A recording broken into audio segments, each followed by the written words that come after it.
And apparently we're live. I don't know how many seconds delay there will be, but let me just check on here.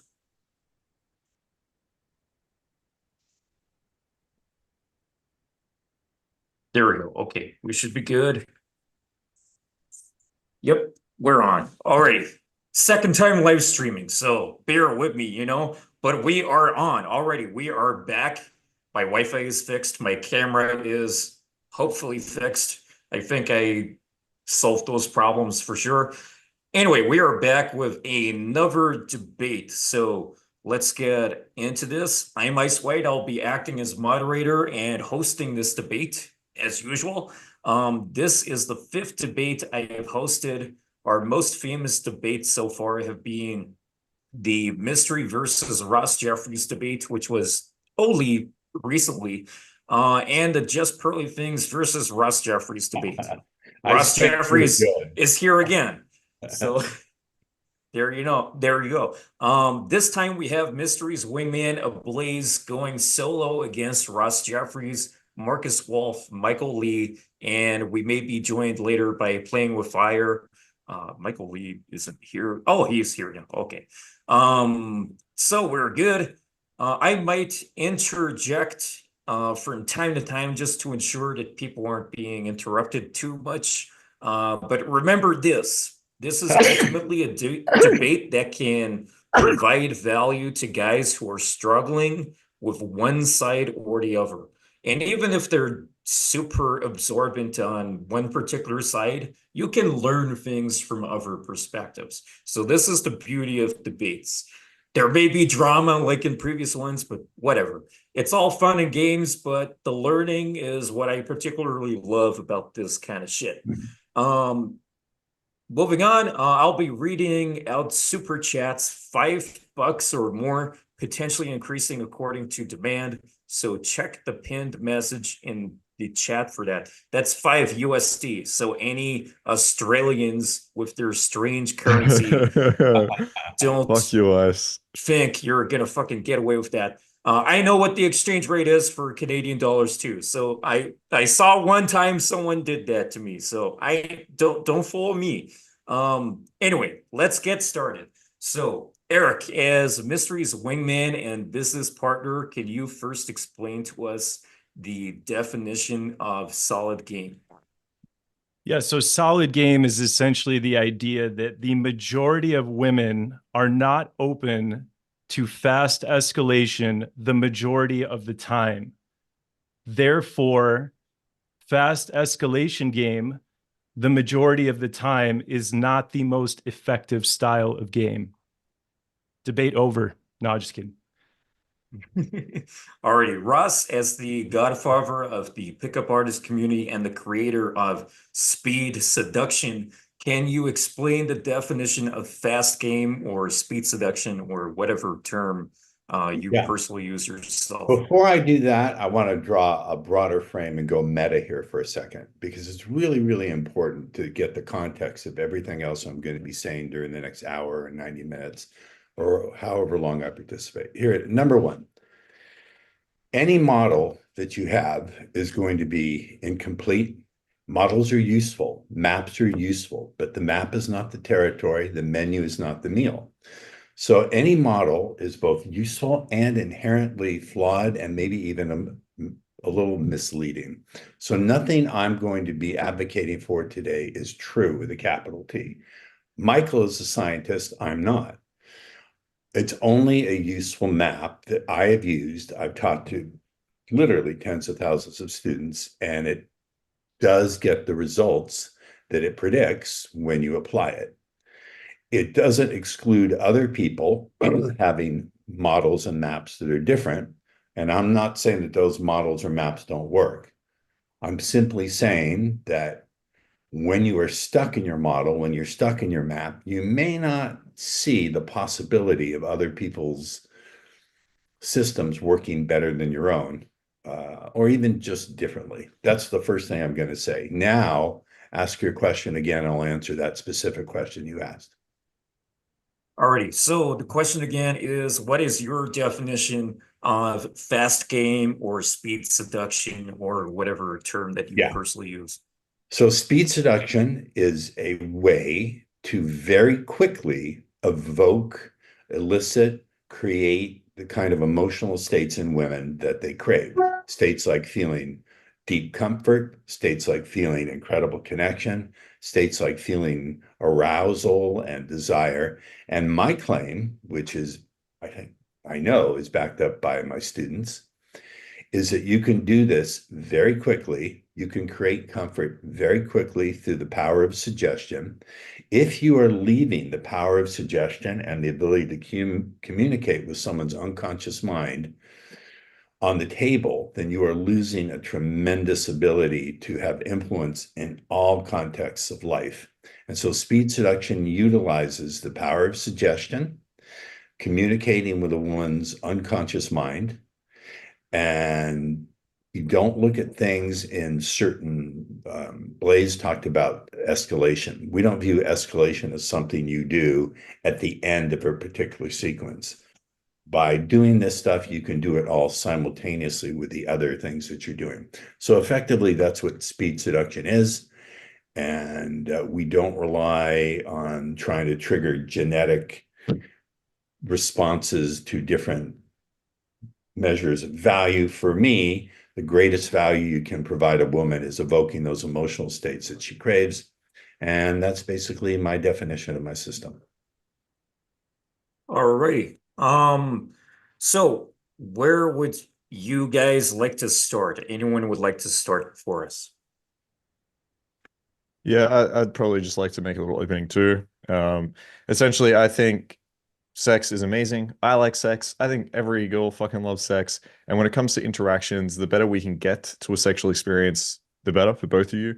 It creates a bonding between you. It really increases chasing frame and power dynamic on your side here, so she chases more.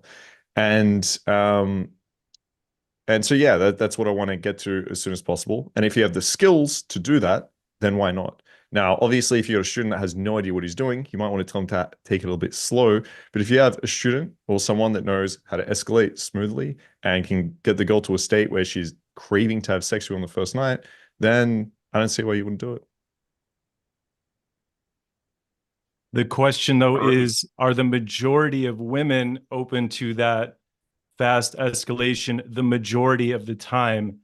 And I don't think that they are. I think the majority of women may be open to fast escalation, just not the majority of the time. Therefore, pursuing a fast escalation strategy may be your preferred method, but it's not the most effective method more broadly. Okay, so that's a good question. What do we think the percentages are here? How many women do you come across that are, and by the way, fast escalation, I'm assuming we mean first night. Is that's what I'm going by? Is that what you Well, go so by? there's a 7-hour rule that Mystery came up with, right? That says that on average, it takes between 4 to 10 hours from meeting a woman to beginning a sexual relationship to, with the average being at about 7 hours. So on the short end, it could be 4 hours. On the long end, it could be 10 hours with an average of about 7 hours of FaceTime with her. So my interjection immediately is this is based on Mystery's model, based on Mystery's techniques, based on Mystery's technology and what he's been able to do based on that. And so obviously it works for him, it works for his students. And the question is, if you have a completely different viewpoint, if you can see things that other people can't see, and you understand the power of communicating with someone's subconscious mind to elicit and evoke emotions, then the whole idea of the average woman, so I would turn around and say, does the average woman dream at night? And the answer is, of course, everyone dreams at night. So the question then becomes, can you communicate with that part of consciousness, the dreams? If you can do that, then you can create these emotional states, not just a sexual state, but deep comfort. I think part of the mystery method involves a comfort phase.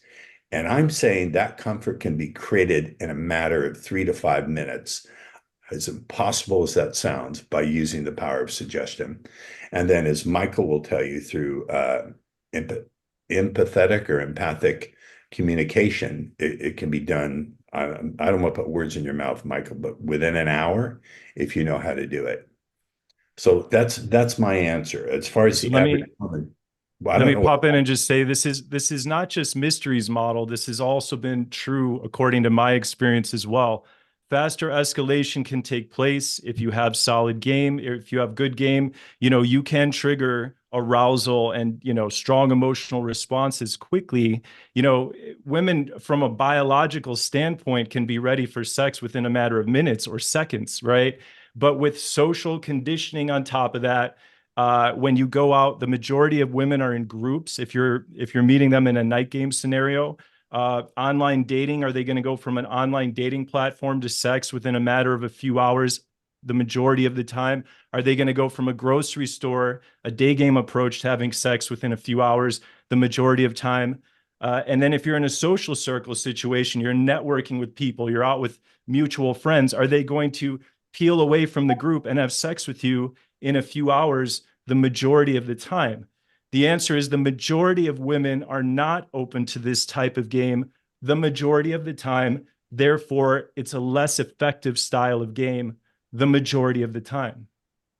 I mean, I completely agree with you. I think that's 100% right. I think if we look at data, we see that about half the people in the population are open to, let's say, like a one-night stand, which they consider like fast escalation, let's say within 4 hours. I think if you look at data, it's about 21% of women would say they're open to a one-night stand.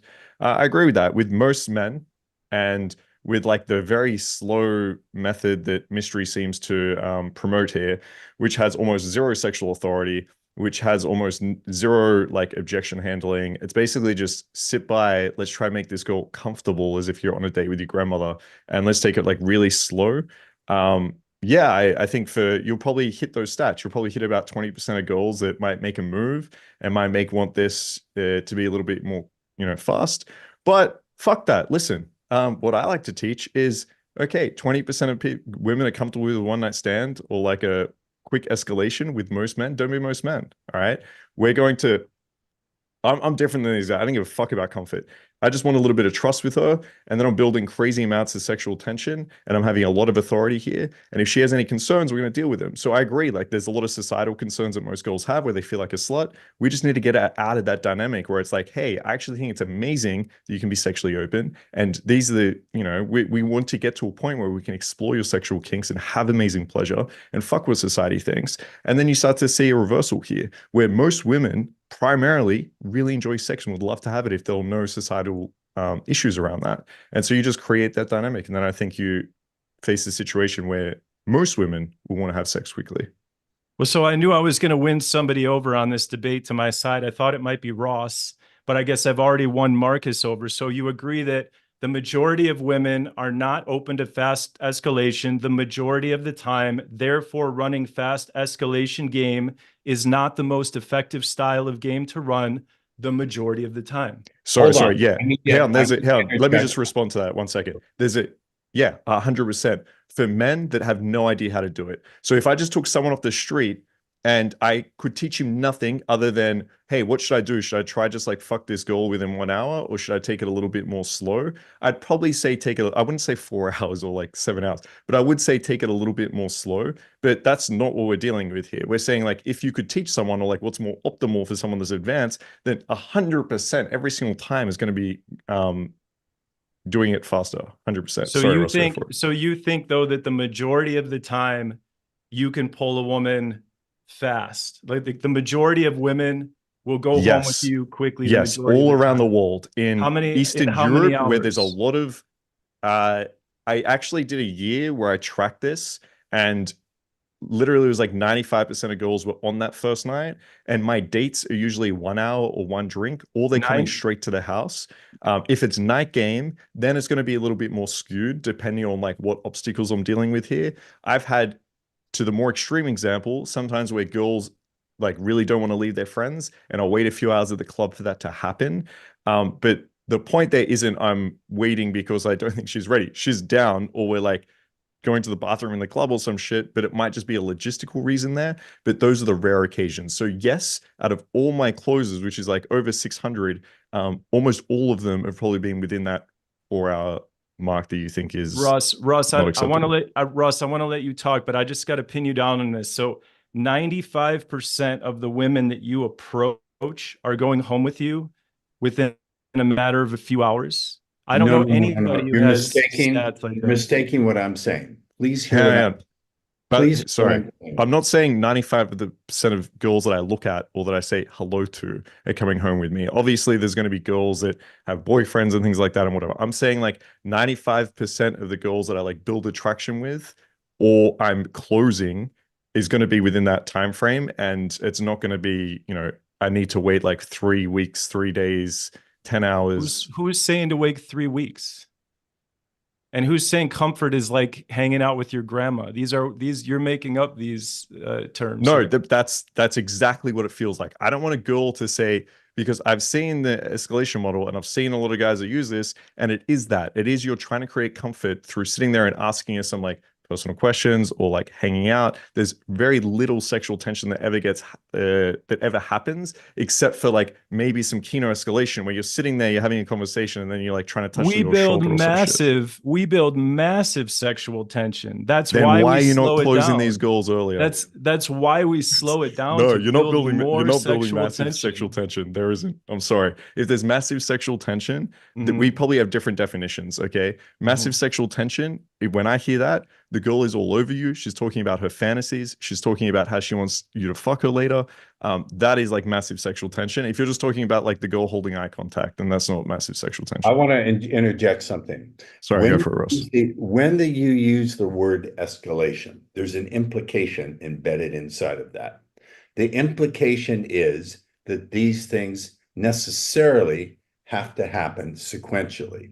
I am saying that you can build comfort very quickly in such a way that that comfort itself is very stimulating, because being seen, the perception of being seen, the perception of being heard, the perception of being given permission to be who she actually is in and of itself sexually arousing. And here's why I'd like Michael to come in with the science. This is not just, what's the word? This is not just speculation or the word is slipping me. I'm getting old. But Michael, please come in here with the science. All right. So let me add a lot of things that what Ross actually tried to present here, and that is that it's a huge difference between using a specific way of communicating that goes into the elements that trigger attractions in women's brain. And we know that there are very little things that actually trigger the neurotransmitters that is associated with attraction, sexual attraction, and bonding. So when we are talking about the fast escalation here, what type of elements are we using to trigger attraction? And that is what Ross is coming in. What he is doing from his long career and experience in NLP. What we can see here is that he going into an area where basically most dating coaches never goes to, because in order to be able to influence women in terms of attraction and... We lost your mic. We lost your mic. We can't hear you. I confirm that too. Your microphone just suddenly stopped working. Oh dear. Let's give you a few minutes to. By the way, let me just test your agree. microphone. Let me just agree with Ross really quick while Michael is fixing his mic. So the mystery method, the M3 model, escalation takes place sequentially at a certain point. I actually agree with you, Ross, that escalation can start at different points, and it depends on how we're defining it. So escalation can begin very quickly. Michael's back. Okay, I'm back now. So let me make my point here. So in order to be able to attract women from a scientific perspective, what we know is that we have to go into a certain depth in conversation to make her talk about what she think about things and about herself in the area that matters. That's the only approach we have seen scientifically that actually triggers women's neurotransmitters in her brain that is directly associated with attraction and sexual attraction. What Ross is using in his NLP approach is actually to take things into depth where we actually trigger the women's neurotransmitters to feel instant attraction towards a person that can communicate in that way. And based on her being in that emotional state, we then have a lot of room to actually escalate. That is what the fast escalation is coming from. We basically are using scientific methods to really go into the elements that trigger attraction. And once she are attracted, once the women are attracted or feeling a sensation of very drawn to someone, basically bonded to someone they really like, then we have the power of actually start escalating. And that is not a system we can use in terms of an instrumental language, like we're supposed to show a certain passive value traits in order to make them attractive, or we should in some way trying to convey her that we are the leader of men, or we are taking our own perspective to show her how cool we are. So many times by the top scientists in the world, both in behavioral science, in psychology, and also in communication. So one of the most powerful things to do is actually using the power of curiosity and give your attention towards the other person and make it about them. Once we start making it about them in depth, that is what we have seen with the science that is best by far when it comes to attract and bond with women. There's no question about it. That is what I've seen in the scientific papers. That's a lot. Talk about the specific neurotransmitters and the fMRI studies. Okay, so what I can tell you now is they have done a lot of studies about what actually attracts people. So when we look at men, for example, when we're going to put men into a room and they're going to look at attractive women, and then we're going to use a neural imaging to actually measure the neurotransmitters that get released in men's brain, we can see directly that dopamine, endorphins, serotonin, and oxytocin, the four main neurotransmitters that is associated to attraction, sexual attraction, bonding, and love itself, was triggered immediately once men saw beautiful women. They made the same study on women, and what we saw there was basically nothing. When women saw beautiful men that had, they were presented like they have some sort of status, they have some sort of wealth, and then they measured the neurotransmitters of those women when they saw those men. Not much happened. A small amount of dopamine was increased, which was an indicator of she might be. Oh, he's got a shitty connection. Mm. Let's be patient. Yeah. Let's if Mike can still watch this, then feel free to reset your Wi-Fi for a few minutes and then come back strong. It'll be much better. Mike, now that you can connect, feel free to take off a few minutes and reset your Wi-Fi. You keep dropping out, so that'll be better if you just like drop off right now and fix your Wi-Fi. And then we can continue. I will that way it'll just be better. Just for a few minutes, it should be okay. Alrighty. Okay. Anyone want to go from there? Yeah, Michael talked about this on one of the panels. He said that the four main neurotransmitters associated with arousal light up very quickly when men are stimulated visually by an attractive woman. Women that see men that have higher status and all the traditional value indicators, right?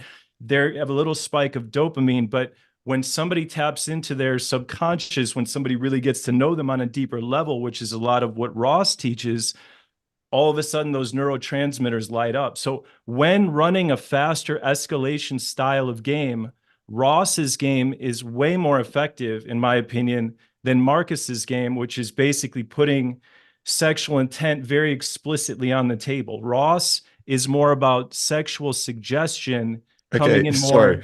You think these aren't going to light up if the girls thinking about having the best? I'm not gonna argue with Marcus.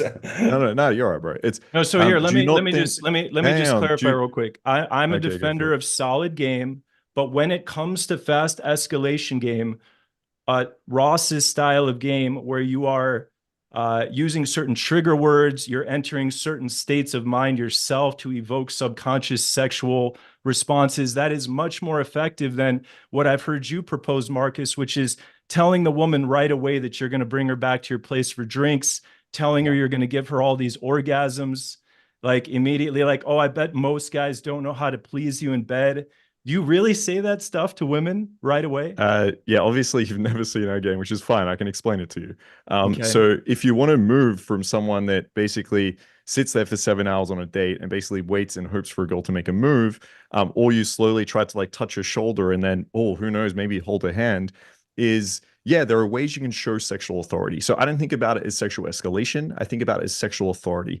We want to move a girl to a place where basically she comes to a point where she's like, wow, this guy's amazing in bed and I want to sleep with him. And I know he's not going to judge me. He's not going to sit here 7 hours on a date and treat me like I should have to wait or that I can't express my sexual desires early.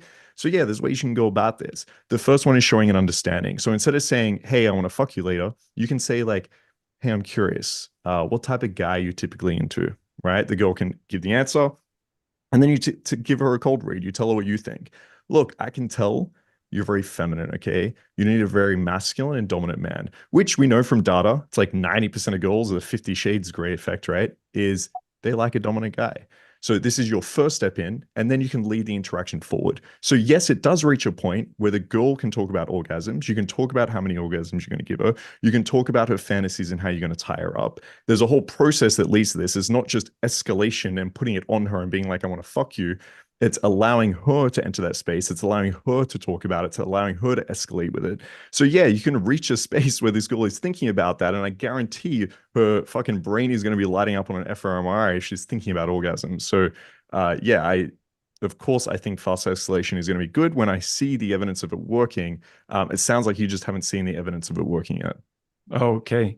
So I'm not going to get into my personal experiences with fast escalation, but what I'll say is the guys that bring up sexual topics like this very early on, the majority of women are going back to their friends and going, oh my God, he was kind of creepy. Like, that's not the majority of women. What you've Okay, so if done. that happened to you, can you explain what you did for that to happen? Right? So How did you first of bring up all, sexual topics early? I can't tear down every single straw man argument you throw at me. Hear me out. Hang on, hang on. Okay. Sorry, hang on. If you're accusing me of being bad faith, what straw man argument did I just create? You Straw man said your argument personal saying, experience is that if you do this, women are repelled, or when you see it done. I'm asking, what do you do or what do you see no, done see, when there's this a straw happens? man argument right there. I said the majority of women are not open to being sexualized so fast the majority of the time. For Right? you, that's what I'm saying. So I'm saying in that experience, what do you No, usually that's do to according to try me. escalate? That's according to me. That's according to the other top guys that I know in this field. That's according to the science. Michael just shared the science. Women are not instantly sexually aroused like men can be. They are sometimes.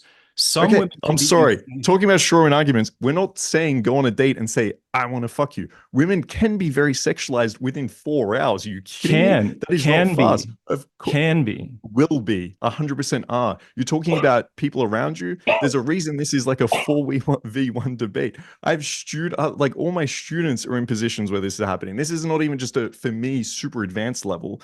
This is like the majority of men that are able But to you learn already this. Sorry, agreed with me, Ross Jeffries. Marcus. You already agreed with me that the majority of women are not open to fast escalation the majority of the time. Therefore, fast escalation game is not No, the that's most not what I effective agree. style of You game were you were the you were so majority of the bad time. faithy. Okay, Can I listen. This interject is what I something? agree to. You agreed to me Let at me the just beginning reply of to the this. debate. Reel back This the is tape. It's all recorded. this is what I agreed to. I Uh-huh. said that if you look at data and you look at surveys, Mhm. women will say that there's about half of the population that will say one night stands are acceptable or sex on the first night is acceptable. 20% of women say it's acceptable. Now, I agree with that if they're going on dates with guys like you or a lot of the guys that have no idea what they're doing. I'm not saying you don't know what you're doing, but guys that are taking it really slow, then yes, you can interview women, you can speak to women, you get feedback from women. They're worried about feeling like a slut because that's the way you're treating them. You're treating them like they should wait. But if you have a little bit of experience here and you're able to alleviate that, then it's not 20% of people. If you do it with someone that's advanced and knows what he's doing, then it's more like 95% of girls are open to this. Sorry, Ross. Let grandpa talk, show respect for your elders. This is an example of something. There's a great book I used to make all my students read called Prometheus Rising, where the author, Robert Anton Wilson, talks about looking through your own map, your own model. I want to give you an example of something I always used to do towards the beginning of my seminars when I taught live. I really have retired. I'm not coming out of retirement. So I would get people on stage. I'd say, who here on stage believes it's easy to talk to women in bars and clubs, but you can't talk to them on the streets? And someone would raise their hand. I'd say, come up on stage. I'd say, now, who here thinks it's easy to talk to women on the streets, but hard to talk to them or impossible to talk to them on bars? And someone would raise their hand. I'd say, okay, now argue with each other. And they'd each make their points. And then here comes the interesting thing. I'd switch them around and say, okay, now you argue the other person's point, and you argue the other person's point. And so what would happen, the audience would begin to get the message, hey, wait a minute.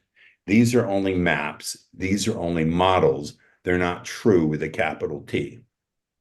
That's a really, really important exercise. I think it would be fun if towards the end of this debate, Markus, you started arguing for Blaze's point of view, and Blaze, you started arguing for Markus's, just as a way for you to expand your own ability to think differently. I mean, I've done the slow that is game actually before. in the plans. That is actually in the plans, actually. So very good point, because at the end we are going to do that. So let me Yeah, throw this out there. I think that Go. fast escalation is an intermediate to advanced skill. I'm not saying it doesn't take skill to escalate fast, but what's a more advanced skill is when you can turn a woman on relatively quickly, but still slow it down until the tension reaches a fever point. That's a more advanced skill. Okay, I'm sorry, but if you think it takes 7 hours for it to reach the fever point, then 4 to 10. I'm sorry, you don't know how to sexually escalate. 4 to 10 hours on average, even on a one-night stand. Are most one-night stands happening in 2 hours? Or are they happening more in 4 hours? Do you spend a few hours with the woman at the bar and then a few hours back at your place? No, I don't. This is my point. I spend 1 hour for one drink. She comes back to my place, and then we have amazing sex. Okay? You're dismissing your failures as anomalies. So you're burning through a bunch of great opportunities. This is the funny thing. I agree with you. There might be a selection bias here at play. I agree.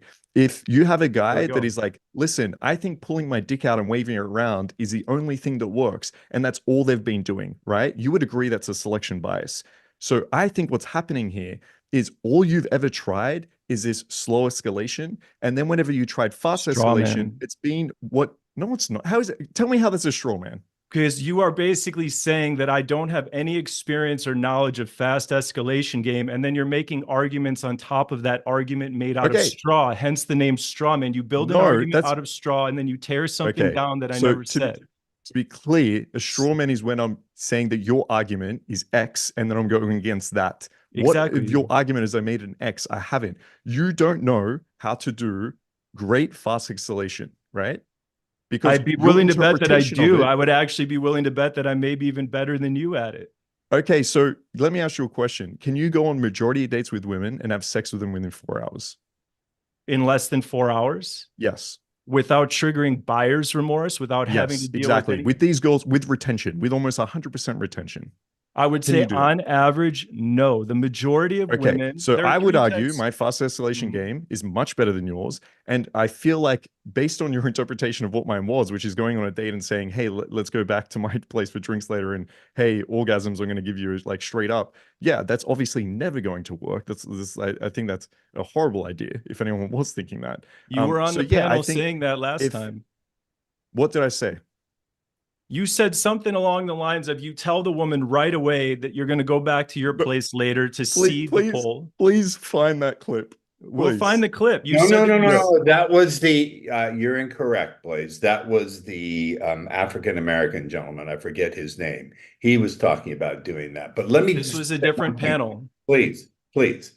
I want to go back to letting Michael speak, because what Michael was saying is the science is that all those neurotransmitters are released when women begin to talk about themselves, et cetera, et cetera. So Michael, please, let's give Michael, now that his sound and his connection is better, an opportunity to go back to explain what he was talking about. Please.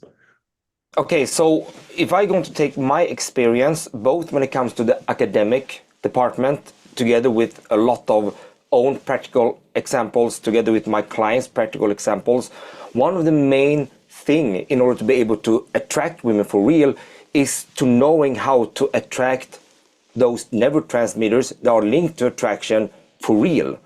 Most people can't do that because that is a skill that needs to be learned with strong intent.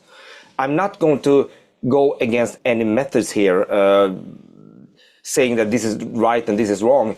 But what I do know is that according to a study from Harvard Universities and Harvard University and other leading universities in behaviorism and communication, have seen that the only way that we really can trigger those neurotransmitters that is strongly linked to attraction and sexual attraction is when we make women talk in depth.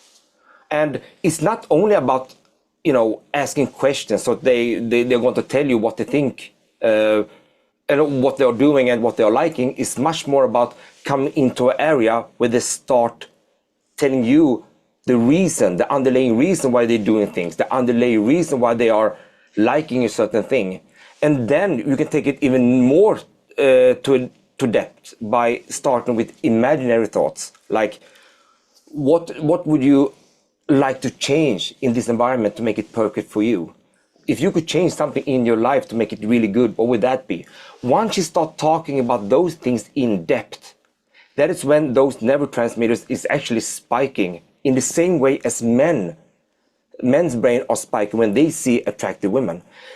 A lot of scientists have tried to replicate the feeling of attraction men have towards women in various ways, such as being a great storyteller for women, being funny and witty towards women, being a great performer towards women.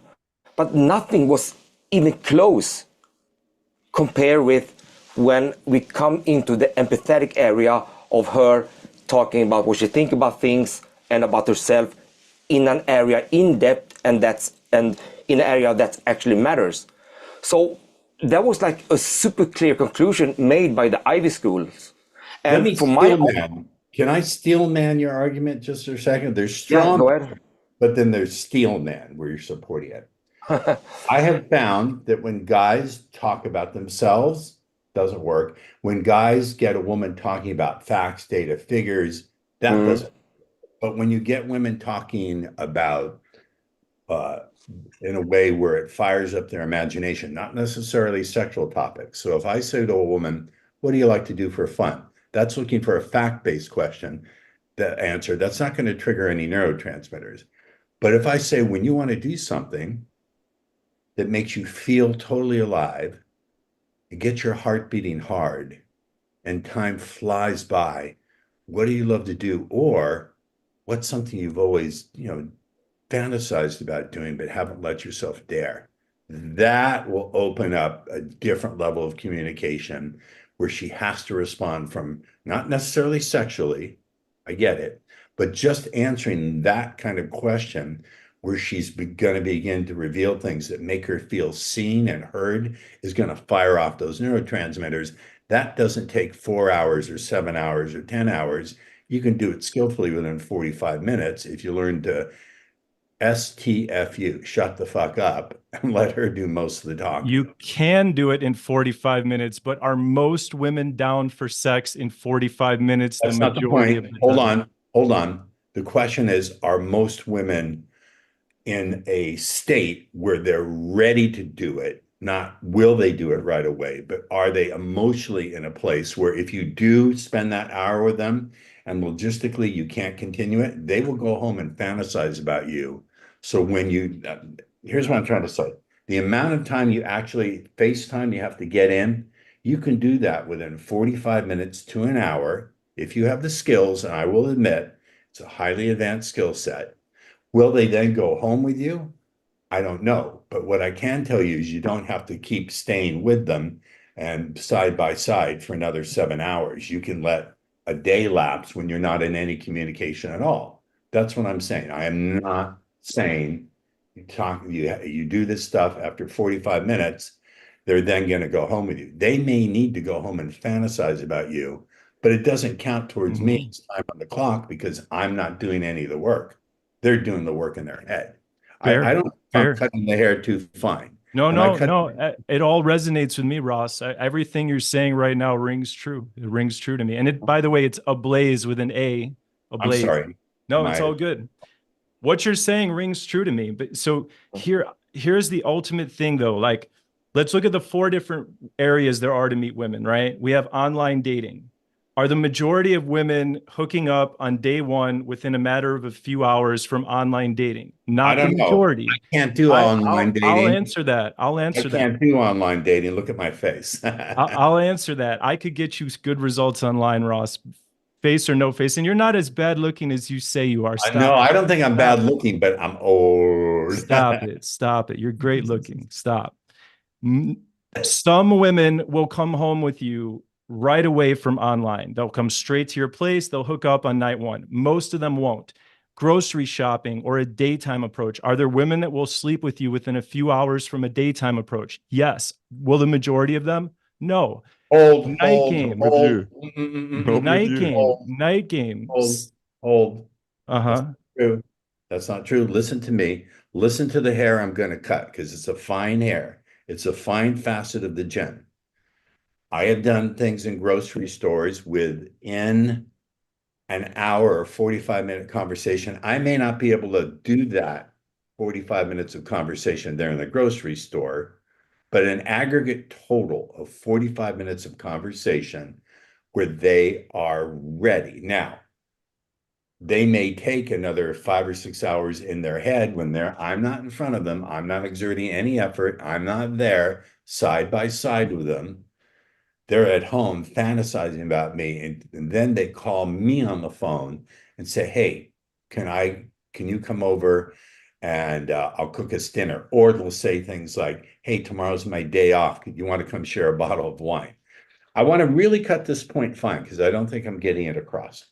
When I say an hour and it doesn't take 7 hours, I mean just an hour of me putting in the work, the effort, an hour of us talking consecutively. Sometimes I get 10 minutes. Sometimes I have to spend another 30 on a separate occasion. All I'm saying is my students only have to put in 45 minutes to 90 minutes of aggregate time. Whether we don't have to spend 7 hours together bouncing from location to location or doing 3 hours one day and 3 hours the next day. We only need that 45 to 90-minute chunk of time, whether that's over one 10-minute conversation and then 50 minutes more, or however you dice out that time. The idea that you have to spend 7 hours side by side or in the physical presence of a person, I think is just, from my model, just isn't true. From your model. Remember, it's 4 to 10 hours with the average of being 7. So even when there are fast escalations that take place, and I don't want to get into all the details and experiences that I've had, but I still have found that when I hook up with a girl quickly, or when I did, because I'm engaged now, by the way, but when I was hooking up quickly, it was still more 3 hours, 4 hours, 5 hours. I meet somebody for a few hours. We mingle at a party or at a bar, or I have an interaction with them at a daytime approach, or I interact with them online. Then I spend a few hours with them before having sex. The 2-hour window or the sex within 1 hour, that's not the norm by a long shot. It's not the norm. Can I, because I would make a stronger claim. Don't know how to do it. It's not the norm when you don't know how to do it. When you know how to do it, it's the norm. That's all I can say. That Yeah, we're I mean, if I look at my students, right, even if we pick extreme examples, the last boot camp I run was in Poland, so a very conservative country, very religious views.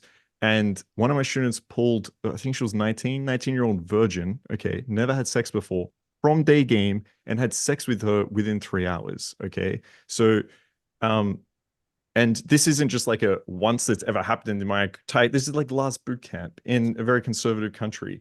And that wasn't the only guy that closed a virgin at boot camp within 3 hours. So what I'm seeing here, okay, and this is why I want you to correct me if I'm wrong, is what I'm seeing here is you've got a style of game that is a little bit more slow, right? You try to build comfort first before anything else, which is It's not more me, slow. but, It's not more slow. It's more okay, efficient, more effective the majority of the time. Okay, so to me, it appears more slow. Okay, by this model, you're doing comfort, and then there's no This is the straw man. This there's is no I'm not sexual defending. authority. I'm not defending I'm the gonna let. M3 model right now. I'm not Hang on, does defending it the not start M3 with model. comfort? What is the model? Tell me the model. So Mystery has his M3 model, and I have my model, which is the So tell me what it vortex, is. the vortex of love. Okay, so The tell me vortex the of sounds love. like a steps. ride at Disneyland. Yeah, tell me the quick steps then. You wait. The book's coming out January 2025. Okay, And it's okay, the that's most fine. sophisticated. So, if It's you the don't want most to tell me, that's fine. sophisticated So model ever written. by ever made. definition, if I you're saying prefer 7 hours for simple to you, and I'm sophisticated. saying 2 hours for Simple me, and by sophisticated. definition, it's slower. Okay. So if you're doing a slower model, now what it seems like is when you try to escalate quickly, my interpretation of this, okay, again, I want to hear what your escalation method looks like. My interpretation is this is what I see with a lot of students and a lot of other coaches is they think escalation just means like being on, just trying to touch the girl, make out with the girl, trying to take her home. And if you do that too early without compliance, then of course it always turns up with the girl basically rejecting you and you're fucked. So I would like to know, how do you escalate when you try to do fast escalation? That's what I'd like to know. So essentially, attraction, you can compartmentalize. You can break it up into personality-based attraction and physical attraction. If you meet the minimum attraction threshold in both the physicality department and personality department, you have attraction. Some women, depending on their ideal, what they're looking for, physical attraction is enough. They don't need to know much about a guy's personality, and they're willing to hook up, right? So you can go from attraction to physically escalating in my model relatively quickly if you want to. It's just the majority of women. This is why I hate generalizing, right? Okay, and how would you escalate? That was my question. So you have attraction. This girl sees you and she's like, damn, nice beard, pretty face. This guy's, you seem like pretty muscular. Wow, I want this guy. You got attraction. How do you escalate? If I'm going for fast escalation? Yeah, fast. You said you've done fast escalation, doesn't work for you as well Yeah, as this method. so I'd like usually to hear what your my version of fast escalation is. escalation can go a few different ways, right? I may say something a little more brazen and a little more sexual. I might do some kind of sexual seeding or set some sort of sexual frame similar to what you've been describing, but I'm much more like what? Can I hear? I'm much more a fan of Ross's style of sexualizing interactions, which is using a lot of sexual undertones, getting the woman to open up about deeper aspects of herself, triggering an emotional and psychological arousal by a deeper subconscious bond, as opposed to just laying a sexual. I mean, I'm hearing a lot of vague esoteric words. I want to know for the what you do. Can you give me an but example of what that looks like? What you're not getting is you can do it with an aggregate total time of 45 minutes if you're skilled, 2 hours if you're moderate or a beginner. And if you want proof, go to seduction.com, download the conversation code. It's absolutely free. You don't have to pay me anything. It'll show you how to start conversing with women where you can create these states. If you're an amateur, 2 hours. If you're good, 45 minutes to an hour. Go try it for yourself. Don't believe me. Assume I'm a crazy old senile man with systemic Louis dementia, but just download it, see if it works. If it doesn't work, never listen to me again. I always Let have me to just get ready. let me just read out some quick comments here. So one guy was saying, Ross, oh, not just one guy, one of the coaches from the previous panel, one of the previous panels, Ryan Fernandez, he was saying, Ross isn't just the godfather of game, he was literally God now. So if you want to change your background to like the Golden Gates or some shit. That would be even better. And there's another guy saying, what was it? Bring Debbie in. Everyone wants to see Debbie. There's So no yeah. such, so for those of you who don't know on the panel, Debbie is the mythical woman who I've been using as an example since I wrote my first book, How to Get the Women You Desire into Bed. There's a little bit, that's me on the cover, the way I used to look like. Look at that.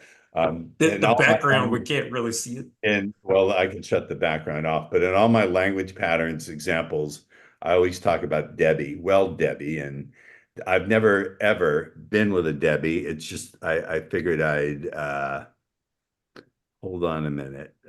I'm so sorry. Forgive me a second, guys. I'm video settings. I'll turn off the background. We'll let you do that, and we'll move on. Alrighty. So Marcus, I gotta bring something up too that you said earlier, because I've jotted a few notes bro, down go for here it. so we don't miss any spots, right? So you've I'd implied still that love to know having how you escalate, but go for it. Sure. No, let's go there real quick. So I'll share a few tips on how I escalate. I can't give away the whole farm on a free Zoom call, right? Guys got to get some coaching with me to learn the full spiel, right?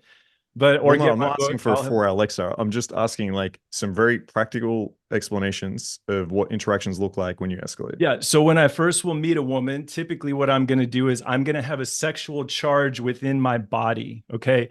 I'm going to talk about things that are not sexual, but I'm going to subconsciously charge myself up sexually. And that often happens naturally if I'm really attracted to a woman, right? Then what I'm typically going to do is I'm going to escalate as small as I possibly can and test to see how she responds. So usually what that entails is holding eye contact with her for a split second longer than normal eye contact is. So instead of looking at her and looking away, she's going to get the tiniest bit of eye contact that goes above and beyond a friendly conversation. And then I'm going to release that tension and see the reaction that I get. If I appear to get signals that it's working, I may hold eye contact for a little bit longer. I'm going to start more directly facing my attention and my sexual energy on her. I'm maybe going to let that sexual energy seep out a little bit more in my voice as I speak with her.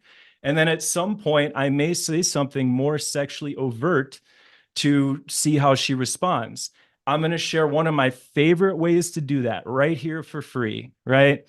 I will say to her, I want to tell you something. I got a secret for you, right? This is, we're just imagining a night game scenario. So there's a lot of noise going around. There's people socializing. Maybe we're at a party. I have a secret for you. And she comes in and I whisper in her ear, I say, you're really fucking hot. You know that? And then I pull back and I go, yep, I said it. And then I'll maybe give her a little playful back turn. And then again, I'm going to test and see, did she get creeped out? Did I misread her? Is she like, oh my God, what did he just say? Or is she looking at me with those doggy dinner bowl eyes, right? So if I'm going to sexualize quickly, I'm still going to test, see her response, sexually charge myself up a little bit. Then I'm going to say something that's a little bit sexual, and then I'm going to release. It's a game of moving forward and then release. It's not 2 steps forward, 1 step back.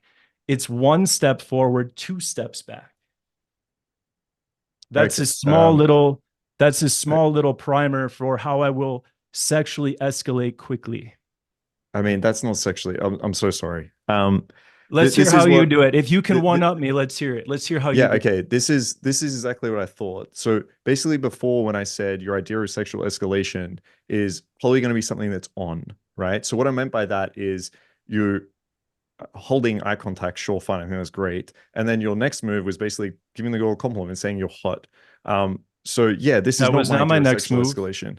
That was not my next move. It's the next move you told me. I'm not saying sequentially. No, I said that I might do that multiple times. I might have several moments of holding more eye contact with her. Then I'll let the sexual energy charge up a little more. As I communicate with her, I'll sexualize more. Then at some point when I think she's ready, I'll say something like that to see how she responds. Let's be clear. Okay, so we're holding eye contact. having sexual subcoms. Okay, so maybe you're speaking Holding a little eye bit slow. contact for a split second longer than normal Okay. eye contact is. Okay. He's All right, so talking a little about bit. calibration. He's calibrating. Yeah, I I'll know. just That's let you exactly misinterpret. I'll just let you misinterpret what I've said, and then I'll correct you after. Go ahead. I wasn't Okay, misinterpreting. no, He's I'm sorry about calibrating. this. There's been so many claims that I'm misinterpreting what you're saying. This is literally what I said before. I literally said your idea of escalation is probably going to be something like holding eye contact and then telling you want to take her home later.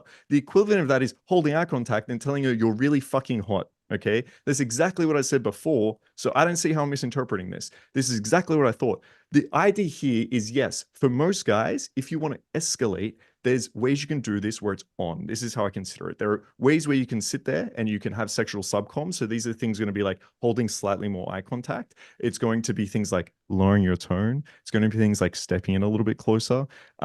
It's going to be like gazing up from her eyes and down to her lips. It's going to be telling her like, oh, you're so fucking amazing right now. Oh my God, you're driving me crazy. These are all like on escalations. What I consider as sexual authority and building tension is going to be, the subcoms are good. I think you should always have those. It's pretty like standard for everyone. But now I want to build the idea that I have pre-selection and I'm good in bed. I want to give her a reason to actually get turned on and a little bit horny in this situation. So yes, things like cold reads where I can sit back and say, oh yes, I can tell this is the type of guy you like. And then get into some sexual fantasy shit. So to give you like a longer explanation of this, what it would sound like is, hey, I can tell your type is, right? I already fucking know. She's like, oh, really? What do you think it is? Listen, you're a feminine girl. Okay, I can see this. This is a good thing. But you need a very like strong and masculine man to help balance this out, right? She's going to be like, yes. I'll turn around and be like, look, every guy here is a fucking pussy. I can already see that. Every girl fucking agrees. If you're in someone like Spain, you can say every guy here is a little too up himself, is a little bit machismo. It's going to change depending where you are, but you hit her with a sexual cold read that she understands. Then the next move is, yeah, look, I can even see in the bedroom, you probably need a guy a little bit more masculine there too. Guys are probably a little bit too soft for you, right? Again, she's going to agree with that. And then we can slowly move it forward. Now I get to a point where we can say like, what do you think you're missing out on? What have you wanted to try that you've never been able to? So I'm never saying like, I really want to do this to you. It starts off with like a third person thing where she can explore, talk about it. And then I can start moving it to more like dirty talk where it can be like, look, and yeah, I agree. You do need that. Okay. And this is what I have in mind. Get it to say, oh, what is it? Hey, it's a little explicit. Are you sure? Yes. And then you escalate. So my idea of escalation isn't just some on thing where it's like, you're hot, I want you, because yeah, you're just going to get pushback from that. It's about building sexual tension, showing sexual authority, and having the girl invest in you that way. That's how you have fast escalation. Because if you're within an hour, the girl's saying exactly what she wants, then she's going to want to go home with you. No, for me, I would like to add to it, if I can. I would like to add. Go ahead, Michael. Okay, so Markus, from what you said there, actually, it sounds to me like it's not only about being very good at cool questionnaires. It sounds like your way is actually to find out what you think about a certain thing, and then using that context to whatever you want to do it. Like, if you want to say that the guys are all pussies, it's not based on something I just remember, a line I remember. It's actually based on context. So if you ask her, for example, like, what type of guys do you actually like? Seriously now. And then she would say something. And then you just pause there, look her in the eye, and then like, you know what? I want to find out more.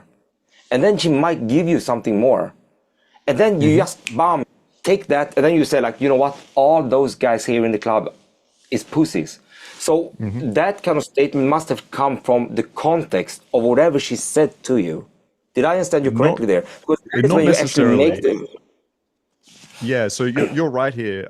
You're right here. Like I'm taking some of her information and then I'm using that to move it forward. So yeah, 100%. Like I want to get some feedback. My initial feedback is that she's a woman in a club. So I'm already going to assume that she's going to want a strong masculine man. Like there's like almost every single girl. And obviously like the way she speaks to me, and sometimes I explain that to her, like, okay, she giggles and looks down a lot, or, whatever it might be. But you're right here. If I say like, oh, and you probably want this a little bit more in the bedroom, blah, blah, I could ask her questions like, what have you wanted to explore that you've never been able to? What type of Where's the watch, fun? right? And Where's then the- where's she the- can turn her 1 second. Then she can turn around and say like, oh, like I've never been spanked before, or I do like to be choked, or I do like XYZ. And then as you said, Michael, then you use that, right? Tell me more. I'm Yeah, interested, right? No, And then you can I paint get the picture for her, yeah. Yeah, so in that sense, actually, now it's a little bit like what I said before about having conversation that matters. Like every woman is saying something, and when you really listen to what she says, it's like I can actually tweak it to go down here. Yeah. And then when it's time, you're going to reflect back and doing something sexual. You're saying something sexual, or you're saying that those guys are pussies, aren't they? Based on what you just said, like the context I get from you. Yep. Now I know how to reflect back in the way they're going to maximize my escalation further. The way I can actually go into the power of admittance, where I can actually admit something based on what she said. Like, you know what? I find you really sexy here. I find you really attractive here. You know what? I get goosebumps when I'm thinking about you. Based on that, and that. But all about the context. So Yeah, just exactly. to I'm find out using how you go about it. Yeah. Yeah, I'm using the when I- girl's information 100%. when I Sorry, go when for I it. when I've had my Right. fast escalations, they were much more fun. They were much more fun. They're full of humor and laughter and joking around and teasing. I'm not going in there saying, I can tell that you want all this stuff in the bedroom. Marcus, here's what I think's happening. This is the problem, though. The No, girls think you're Marcus, a clown if you do that. here's what I think's happening. I think that a lot of these women are hooking up with you in spite of your game, not because of it. Yes, Women there are are over 600 women- incredibly hot women that have slept with me on the you first have not night been are with doing it not 600 because of my women. game. You have not been with 600 women. All right. At Whoa, least how do you 600, know yes. that? Whoa, At least whoa, 600, yes. If you can read minds like that, I want Okay, to go. fair. That wasn't nice of me. Maybe you have. I bet you probably haven't, but that wasn't nice either. I'm going to stop. But here's the thing. Women are very We can make a forgiving. bet. Women are very forgiving, and women know what it's like to be into a dude despite his game, not because of it. They sit there and they roll their eyes. I'm like, oh my God, this guy. Hang on. so I'm going to smooth." take this as a massive compliment. Thank you. Do you think my looks are getting me to sleep with all these girls? I'm getting a boner. Jesus. Maybe it's his do Australian you know what? accent, or I the love- amount of Australian dollars he has. Oh my God, 1 million Australian dollars. You must be rich. What is that True. worth? What is Exactly. that Listen, worth? this has much more to do with a woman's will than your skill. Hang on. I don't So care why, how hang on. skilled- I'd love to know this. Okay. I don't You're have- so delusional that you think that it's not my amazing escalation. It's what? Why are women sleeping with me on the first night? I'm so curious. You are dismissing your failures as anomalies, and you're only counting your wins. Hang on. What? Listen, you didn't answer if my you- question. Why if are they you- sleeping with me if it's not for my game? Tell me, what is it? Let me answer, and I'll answer your question. If you go out and focus on fast escalation, you can get better at it. You can get better at spotting women that are open to it. I'm not saying it's not an intermediate to advanced No, skill. I've slept with a lot of virgins. I've slept with a lot of girls in Eastern Europe. It's not just some girl in America that's like slept with 500 guys and is down. But I'm curious, why do you think the girls are sleeping with me? They have to be attracted to me for something, right? These hot girls. What's the reason? Just, a combination of game and sloppy game and a little bit of forgiveness in there. If you're sexualizing, It's by bad game they're sleeping with me for. you've already agreed with me at the beginning of this call. The majority of women You keep are- saying that. I'm agreeing with you the fact that if you look up data, that women will say if they go on a date with someone like yourself, that 20% of the time they're accepted with having a one-night stand. Yes, I agree with that. But I think if they go on a date with someone where they don't feel slut-shamed, where they're allowed to open up and explore their fantasies, where they feel There's very your comfortable and straw have a man level right of there. trust, then no, it's not strong, and this is all true, then they will want to have sex a lot more than 20% of the time. When did I say that women are sluts for hooking up quickly? No, I'm saying that. I'm saying women feel that way. If this is, you don't believe in this? If you go on a Women date with a think that girl about and you other don't deal with women. any of their judgment, and then you just tell her, like, I want to have sex with you right now, they will not say yes, even if they want to, even if they're horny, because they will worry about feeling like a slut. I mean, Being isn't this the sexually whole open-minded, anti- being defense sexually thing that you guys talk open-minded about? is definitely a good frame to have if you want a woman to feel sexually open-minded as well. That's a part of it for sure. Yes, but if you make her wait 10 hours, she's not going to feel that way. Here's the thing. If you go out on a mission to try to escalate quickly, you can hone that skill. You can get better and better at it. It still doesn't mean it's the most Do you know what? effective. I think the Let issue me is finish here my we're using the sentence. word escalation. Let me finish my sentence. Go for it. It Sorry. still doesn't mean it's the most effective style of game to run the majority of the time. If you want to run your fast escalation game and you want to burn through a bunch of great opportunities, I'm not and burning just- through any opportunities. you Closing are every burning single through day. opportunities. No, I'm not. By No, I'm not. saying these sexual things to women very early on, I promise you there are women that are going, Jesus Christ. No, Yeah. this is not true. Listen, there might be girls that aren't going to jump on it. So we can use my example I used before. So maybe I say like, hey, listen, I can tell you like a very dominant masculine man. Okay. Now there is some situations where girls give pushback to this. They don't jump And they on go, it. ew, what the hell they did might he just say? Ew. What was No, what? obviously, What did he just say? obviously That's you what have they're no thinking. idea Yeah. about women. So no, the type of pushback you usually get from this, Erik, is going to be something along the lines of, no, that's not what I want. Like, I want a guy that can listen, and I don't want to be like in the kitchen. They'll give some version of that. Like, no, I'm an independent girl, right? That's the pushback you get. Not this is weird and creepy. Or, no, that's the type of pushback. And so then you just calibrate, and you have ways around this. So then you can say like, yes, obviously you're a very independent, strong woman, okay? But I think you need a very independent, strong man to match that energy, right? You don't want some guy asking you like, where should we go for dinner, and not knowing what he wants to do in life. Then she agrees, and now you can move forward. Just like with, you're going to get objections, concerns. This is the whole idea. You push forward, you get them, and then you deal with them. So you might want to take a girl home, and she says like, I'm on my period. Okay. That's not being weird and creepy. And the girl like going, no, you just say, that's fine. I don't mind. Right. I can put a red towel down. Everything's fine. We can have sex in the shower. Then you deal with that objection and you move forward. So yes, Yeah, I'm we not don't do saying that. this is like foolproof and step by step, everything works perfect. A part of escalating well and moving things forward well is you're always like testing tension, and you are having to deal with certain things or build more attraction or make her a little bit more horny or deal with the objections. Of course, I'm just going to sit here and wait for her to like make the move. So building sexual tension and testing for tension, I agree with these things, right? But still, I think that where's the fun? Where's the laugh track? Michael has talked about how when a woman really where's the fun? opens Do you want up me to tell you and where the fun is? Yeah. Okay. The fun is I like really kinky sex. Okay. I like to take control. I'm into shibari. I like to tie girls up. I like to there be like a really fun power dynamic. I like to be able to take a girl home after meeting on her the first night and have this incredible, amazing sexual experience where then we can lay each other next to each other, panting. She's come a bunch of times, and then we can talk and hang out, and then she desperately wants to see me again. That's the fun. Now, fun to you might be sitting there and making an innuendo or like a Uranus joke or something and like laughing about it. If that's fun for you, that's completely fine. And look, if you personally like to just take it really slow with girls, that's also fine. I think there's a few issues there. I think you might actually lose a few girls from doing that. If that's what you personally find fun and want to do, that's fine. But to just say fast escalation isn't fun, I think like majority of guys, if you said, would you like to have sex with this girl as soon as possible, they'd say yes. Optimized.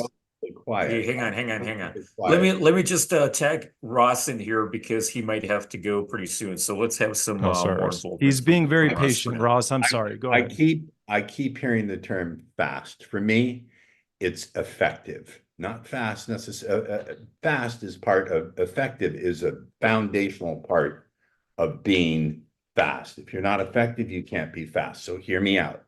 I personally think it's not effective to try to demonstrate higher value by telling stories about how you're a leader of men or a protector of children or whatever it is, because here's the primary reason why. Hear me, Ablaze, because you're making a huge error. You're talking about yourself. And I see Michael nodding his head. Can it work? I think people with personalities like Erik, your partner, who's a naturally charismatic dude and is an entertainer. Yeah, but it's working because they're drawn to his skill and charisma, not because of demonstrating higher value is evoking some genetic code that gets fired off. I think 7 hours, it's taking 7 hours because things like demonstrating higher value stories and all the rest of that is just ineffective. It takes that long, not because women can't be responsive quickly. It's because what you're doing doesn't allow them to respond quickly. That's my argument. You have to be effective, before you can be fast. This is value-based game that Mystery runs, right? So there's science that backs up and supports value-based game. The idea that if you can demonstrate that there's a value differential, that the woman will be more inclined to be attracted to you. And Mystery has his 5 attraction switches. I don't 100% ascribe to value-based game, though I do think it's, for the majority of women, it is the most dominant form of game where you can demonstrate that you have survival value. This is backed by evolutionary science. Women are attracted to men that are tall, strong, have resources, and so forth, right? That doesn't mean that that is my preferred method of game, okay? What I'm seeing here from Markus is that he has optimized a style of game that works for him, that attracts the type of women that he likes. The question is that style of game effective for the majority of women and for the majority of men to use? Why don't you ask his students and Markus Exactly. asking me? Markus, but that's this debate. The debate results, is, do they not? Yeah, 100%. And The it's debate not. is- I What's know your that refund rate? What's your refund request rate? 0. All I right, can't so tell. that Yeah, says something. Unless he's lying, and I don't think he's lying. And I don't think he's lying. you can That post in tells- our group and ask. Yeah, we have a Facebook group. You can ask I on have YouTube. to You go. can ask I have to prepare an episode of my own podcast, The Influencer's Edge. So thank you for letting me participate. It's still relevant. Before that, I got a super chat that came in for Ross specifically. So let me just read that out and get an answer from you.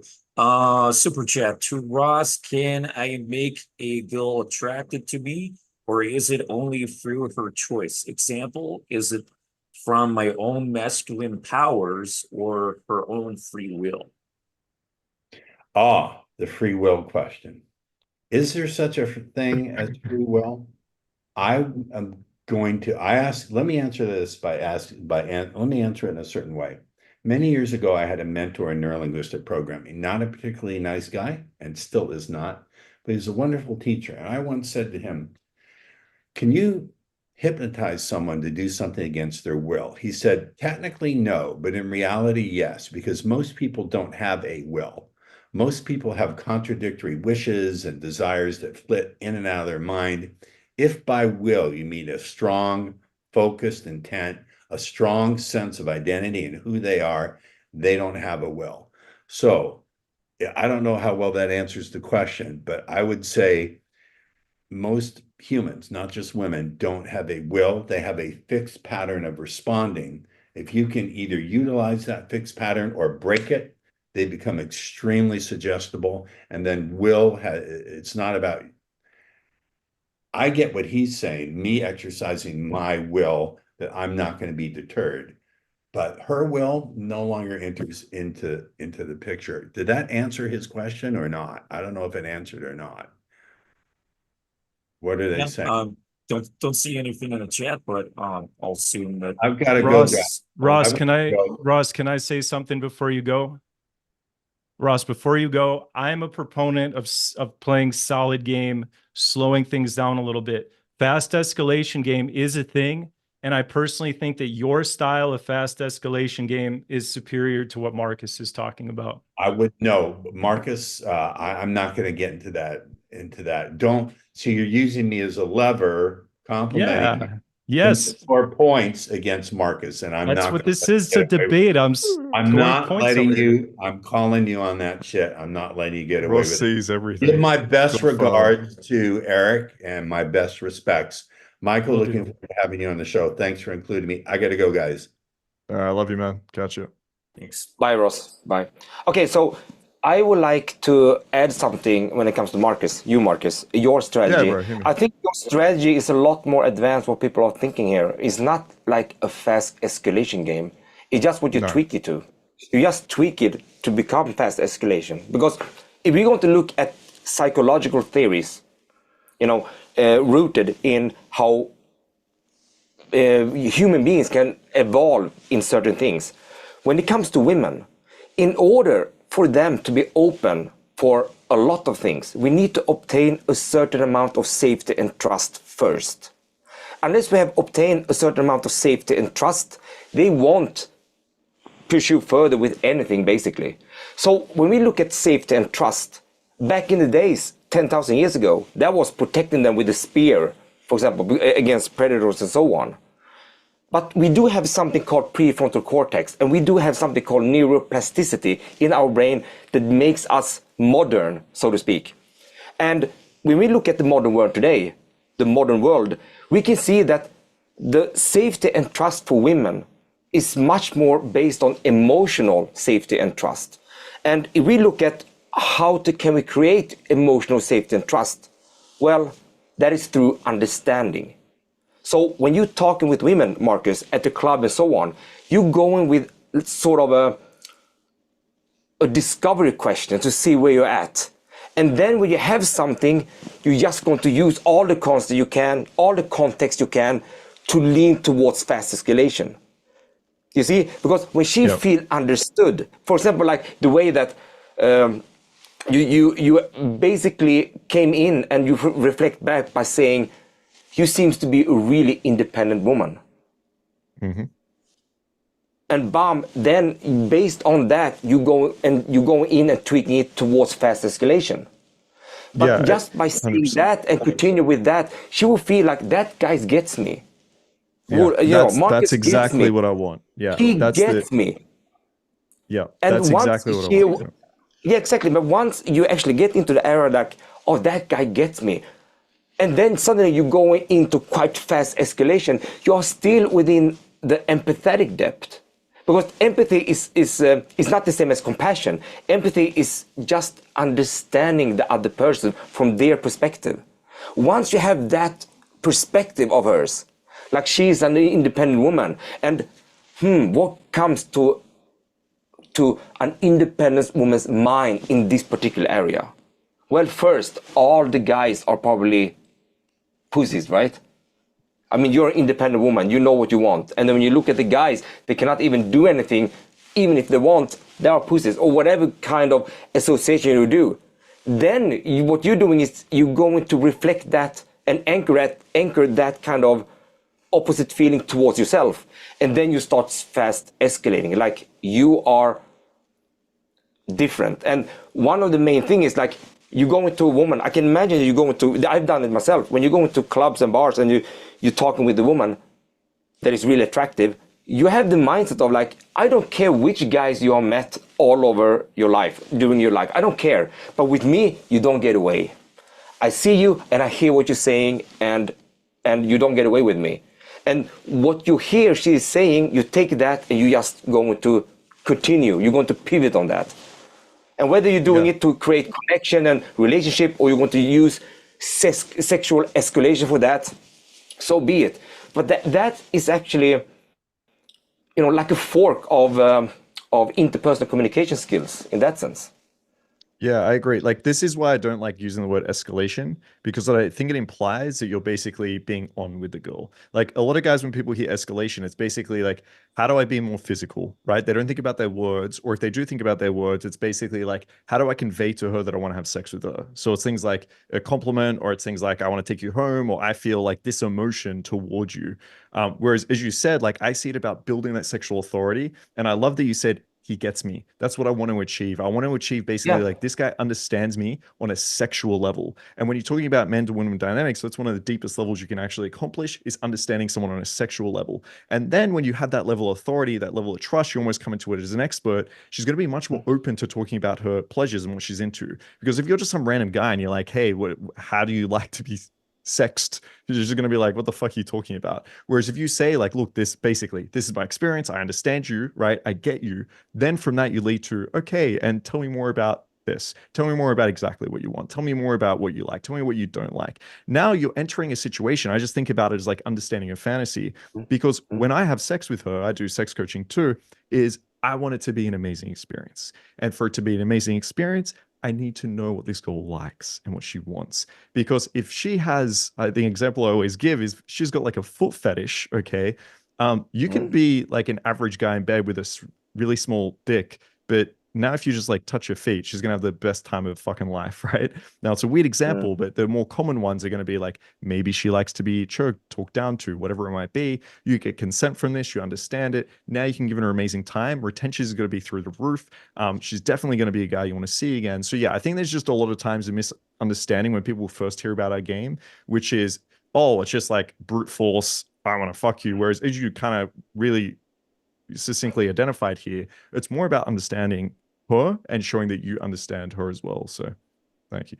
So that's a good opportunity to ask, since on the last panel, which hasn't been released yet for the guys watching, it's coming out on Sunday. On the last panel, we had a great discussion about certain strategies, things to say in terms of, so for example, Casey Brown gave the example of, I'm putting into such terrible words, but he makes the assumption that the woman he's talking to, he could treat her like a princess, but in the bedroom dominate her. So, Markus, what kind of questions or strategies in terms of things you say, do you adopt in order to extract that information to her in terms of identifying her kinds of kinks and what particularly attracts her in that context? Yeah, so the first two things I want to ensure is that she knows I have authority and she knows I'm not going to judge her. Because if you ask her any of the things I'm about to say, if she thinks that you're going to judge her for it, or she thinks you have no idea what you're talking about, she's not going to open up, right? So first thing you want to show is that baseline level of like sexual understanding. You might want to actually verbally say some things like, you know, you might want to talk about like other girls you've been with. You might want to have that energy that is sexual that Erik was spoken about before. Or you might just want to mention comments like, I like girls that are really open-minded. Like, hey, I've got a question for you. But before I ask it, you don't look like one of these prettish girls, right? Like you're a little bit open-minded, right? So you can start to frame that a little bit. And then questions I like to ask is, yeah, craziest thing you've ever done. You can move that sexual. You can ask her, like, I'm curious, what type of porn do you watch? You can say like, hey, what's the craziest fantasy that you have? First thing that comes to your mind, right? To make it really simple. But yeah, these are usually going to be led through transition questions like, hey, have you had a boyfriend before? Yes, I have. Okay, what happened? She's like, oh yeah, we broke up a month ago. Why did he break up with you? No, he didn't break up with me. I broke up with him. Oh, how come? And she says like, da da da. And I'm like, yeah, he probably seems like a little bit too soft for you, right? Like you probably need someone a little bit more masculine, a little bit more dominant. I can already see that. So you have these transition topics. You don't just want to be like, hey, my name's Markus. What type of porn do you watch? But you lead into that. You set the right frame. You have her understand that you have authority around this, and then you can lead into these types of sexual topics.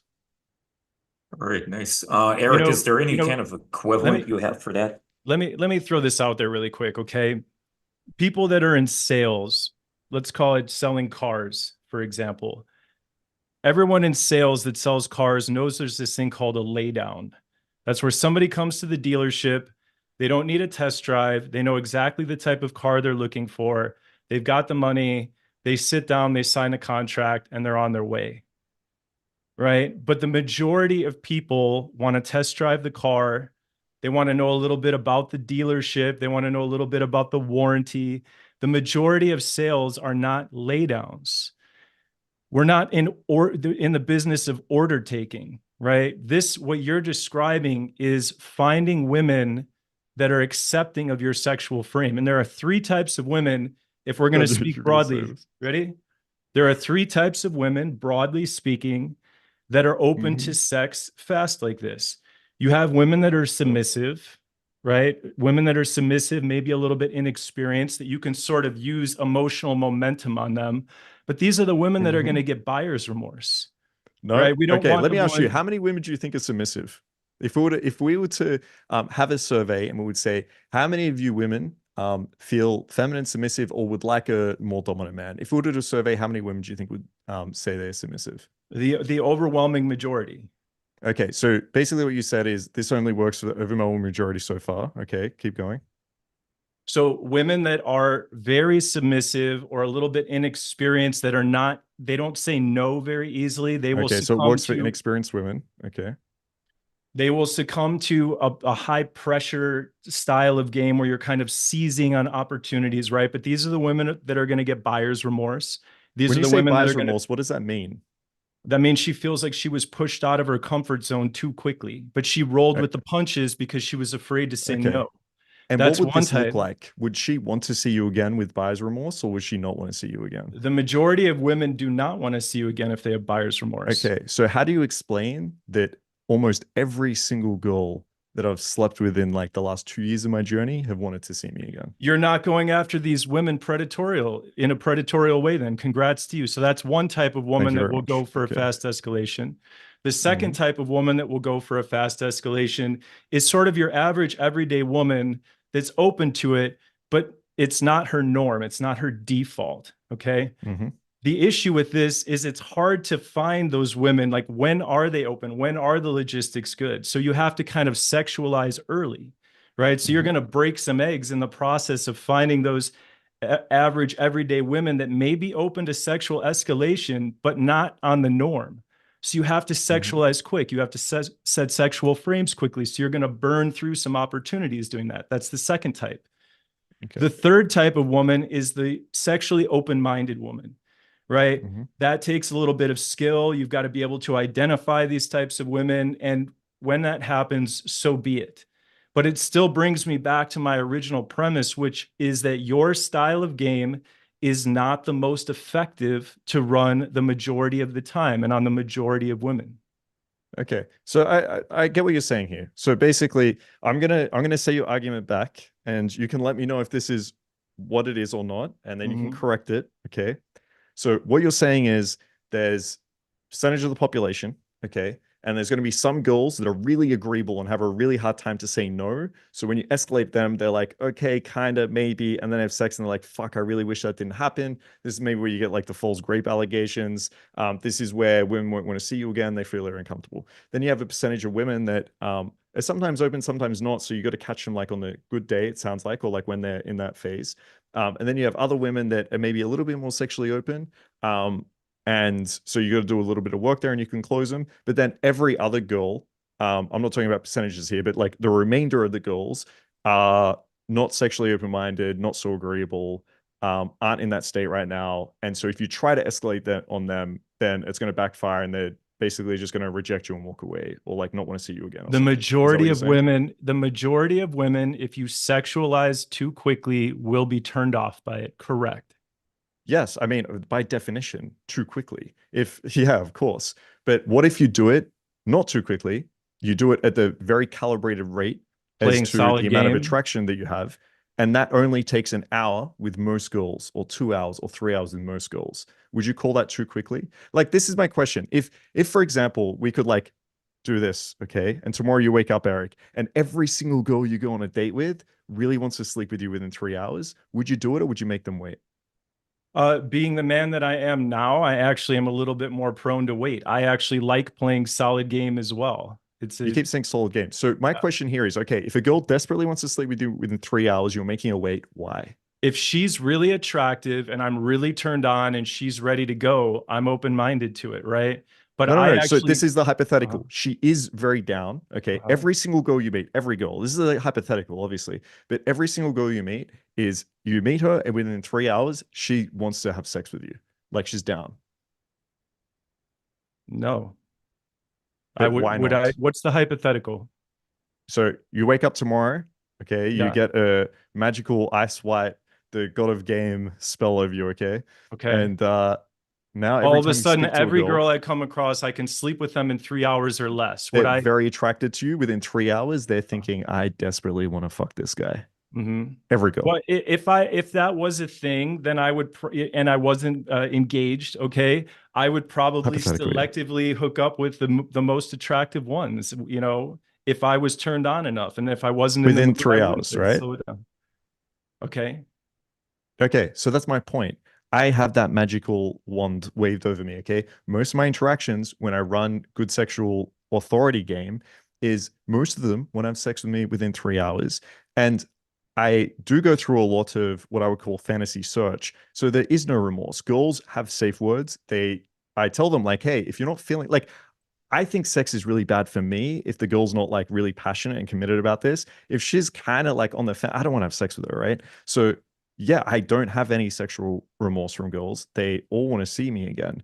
But again, I can understand, going back to what I said before, if you're not building any of this authority, if you're not building much attraction and you're mostly like vibing with the girl, then yeah, you have to wait. There's just anything, any form of sexualization Humor, then will be too humor, fast because you're not humor building and up first. humor and fun and laughter is what first brings her guard down, right? Not talking about sexual topics. The first You're way that I'm wrong. bringing her guard down This is is with wrong. humor and fun. Look, humor and fun can build attraction. It can make the girl feel more comfortable. It might bring her guard down a little bit. But if we're talking about sexual guard, if we're talking about sexual trust, then just being a funny, humorous guy isn't going to achieve that. Okay. There are some guys that are hilarious, that have such a great vibe, but the girls are not going to jump in bed with them and feel like they're going to have an amazing experience or have a lot of trust. What I've heard from girls most of the time, if a guy is just way too funny, they kind of just see him as like the clown. And they're like, okay, like no one wants to have sex with a guy that is just like laughing all the time and joking around. They want to have sex with a guy like the 50 Shades of Grey, right? That is wearing a suit, walking up, being a little bit mysterious and being more serious. So this is the big sticking point I actually had. For years, I was like this sarcastic Australian guy that liked having fun. And it took me a long time to be able to sleep with girls, right? And not even 7 hours. It took me like 3 dates. And then I realized like I need to stop joking around as much. I can do that at the beginning, but hey, there's a point here. I need to be fucking serious. Okay. I need to be a little bit more masculine and dominant with this girl. And that's what actually built the sexual trust with her. I found that about 33% of the women that I have hooked up with were down for things to escalate quickly. Another 33% were right in sort of the solid game range, which is that 4 to 10 hour window. And then I would say another 33% are longer and outside of that norm that actually takes more than 10 hours. I would say it's about one third, one third, one third. I agree. And dude, back in the day when I was probably running, I don't want to say similar game to you because I don't know exactly, but when I was running games for myself where I wasn't building any of this sexual authority, I was basically building attraction, having a good vibe, and then sexualizing through being on. So with my subcoms or by telling her like, damn, okay, you're really cute. Wow. Oh my God. Hey. Like when I was doing that, yeah, I agree with all these numbers. I agree that there's probably a lot of girls that are down early. But if you want to take the population, and you mentioned here before, you gave me the submissive girls that are average, that are agreeable, the average everyday girl that is open-minded sometimes, and the sexually open-minded girl, and then the rest, right? I agree. If you have the rest, for example, No. The middle girl virgins, is the rest. So you have the woman that's very okay, agreeable and submissive. Then you have the average, like majority of women. Then you have the woman that's very sexually open-minded. The sexually okay, open-minded let's one take. is down to hook up fast. The Mhm. agreeable one can be pressured into sex fast, which is not good. And you clarified that you don't do that, so I'm not accusing you of doing that. No, you're good. But then the majority of women in that middle range, we are much better at playing a solid, slower style of game with them and slowing it down, not sexualizing too quickly.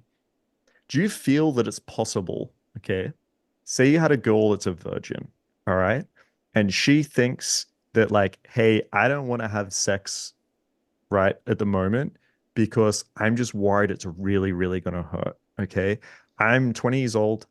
I've had some friends that have had sex and they said how painful it was. And so I walk around the world and I'm just so scared of this. Now, do you think this girl with most guys is going to have sex with them within 4 hours? No. I agree. Do you think that if you were able to build trust with this girl, talk about sex, and have her understand that sex doesn't have to be painful in the first time, that she'd be more open to it? That's not how I would go about it, but perhaps she would be more open to it. And that's my point. That's not how you go about it. So the way I'd go about it is I would talk to her about this and say, like, look, sex doesn't have to be painful on the first time. Most guys, it is painful because they don't use enough foreplay. They don't know what they're doing. They're not getting in the right headspace. I talk to her about how to accomplish this and about how to have an open feedback with her during sex. And this is not just a hypothetical example. This happened many times. And so this would be my point, is there's probably ways where girls have these objections where it might be sex is painful. It might be most guys don't want to see me again after having sex. It might be like, hey, this guy might judge me. It might be this guy's really cool and I want a relationship with him. So I'm not going to have sex on the first night. He's going to think I'm a slut. So all of these, what I would call like concerns, You basically just need to build trust with the girl through sexual authority. You sexualize the conversation, and then you chat to her about these concerns that come up. You overcome them, and then instead of just waiting for the girl to like magically just feel like, fuck, I guess I'll just have to go for this now, is you can lead her through that experience and make it happen a lot quicker. So we've talked a lot about fast escalation. We've defended fast escalation a lot, but we haven't talked much about the benefits of solid game. Michael, go ahead. You've been very patient. You've been great about just letting us rant over here. I still have to say that, you know, both of you make some good points actually. If we're going to go with Markus' side, for example, well, he going into a different area that very few people do, and that is the area of understanding. Once we understand a person's perspective, a woman's perspective, we can actually do a lot of things that is unbelievable, actually. I mean, if you look at Chris Voss, that is a FBI chief negotiator and a professor at Harvard, he's using empathetic skills to decode terrorists, to make them lay down their arms. He's using empathetic tools to succeed with that. And when I'm hearing Markus, I mean, he sounds like he's using part of those elements, but more genuinely towards women to be able to escalate with them. But understanding must be the driven factor here. Curiosity must be the driven factor here, and then having sort of a strategy based on understanding. From my experience, when it comes to people that are really, really good at this, me included, but also clients of mine that really master the skills of empathetic listening skills and really using the proper methods to really attract and trigger those neurotransmitters. It happens definitely that they're having sex on the first date, like they're having one night stands. There's no question about that. But with that said, many guys are really solid with women and creating really good relationships with the mindset of having a girlfriend rather than a fast sexual escalation. They have shown a very, very good result after maybe the second to third date. That is when things really are happening. She's all over him, and she feel like this guy is someone that is a lot, and it's something special, that she's someone that she never met before, because he's the only one who actually understands her, because he has been very empathetic. But it also has to do with we leaning towards that way. So once we have the skill set of actually understanding a person's perspective, being empathetic, then we can choose ourselves which direction we can go. But without that understanding, we're not going anywhere. It's almost like we take things out of thin air and try to make something out of it. And it's very, very hard. Just coming up with generic things or things that have worked for other people and so on, and then trying to apply that to that specific girl, most of the time doesn't work, because that specific girl have her own mind, her own preferences, her own perspectives, and specifically when it comes to the sexual arena. So finding out about what her perspective is, making sure that she understands, that we understand, and then you go on and do something about it, is something that can be incredibly powerful. But it doesn't have to be sexual. If you want to go towards other areas than just pure sexual, it's a wonderful way to go about it as well. But from my experience, coaching, close to 1,000 men with excellent results. I've been with James Tusk, Troy Francis' team as well as a head communicator and so on. I've seen that the sweet spot for my clients and that I'm working with is actually about second to third date, maybe even the third date, when things are really going to happen. They're having sex and everything's going on. That is what I feel is like the sweet spot just in general. But within that general, of course, people are succeeding on the first date. Many people don't, but they will succeed on the third and the fourth. If just as long as you want to go and see him again, it's on, basically. So that is like something between you two, yeah? Can I speak just a little bit about the defensive solid game? Because basically I've been kind of attacking fast escalation game. Markus has been defending fast escalation game. So here's Michael, very good points, by the way. And I think you're spot on. I think the majority of sex happens between day 2 and day 4, somewhere in that range, the majority of the time, with the majority of women. Therefore, trying to hook up on night one is not the most effective style of game the majority of the time. In defense of solid game, okay, women are warned from the time they're very young to not have sex quickly, okay? They're told you don't go home with strangers, you don't get naked for guys within a few hours, you're putting yourself in a dangerous position, you're opening yourself up for social danger as well, right? Being judged and slut-shamed, as we've discussed. Women will often experience negative emotions from opening up too quickly. If a guy lies and pretends that he's really into her and then he pieces out and she learns that she was just had, right? There's some studies that show that women do get more attached emotionally from sex, so they learn to be a little bit guarded for that reason as well. Sex is a more abundant resource for the majority of women also. A woman can walk into a bar and say, "Who wants to have sex with me?" And she'll probably get a few takers, right? If a guy does that, he's getting dragged out by the bouncers and arrested. So again, the majority of the time, look, stripped of all social programming, if you take all social programming off of a woman's mind, or she's maybe in a more liberal society, she's more open-minded, for whatever reason, she has a different ideal when it comes to sexual escalation. A woman can get turned on sexually very fast. You know, she can get turned on physically within minutes. That biologically, from a biological standpoint, you know, it just takes a little bit of friction and, you know, things start flowing, right? Similar to a guy. But we don't live in a world without social conditioning. And the idea that we can sort of break down all of her social walls and all of her conditioning in a short period of time, especially the idea that she's not even aware that it's happening. Like some guys just running some magic spell and breaking down all her walls, and all of a sudden she's open-minded sexually. Usually, even when we're running a faster style of game, the woman is well aware of what's going on. It's not always our game that's doing it. It's her open-mindedness. It's her willingness. So I'm not saying there's no skill involved.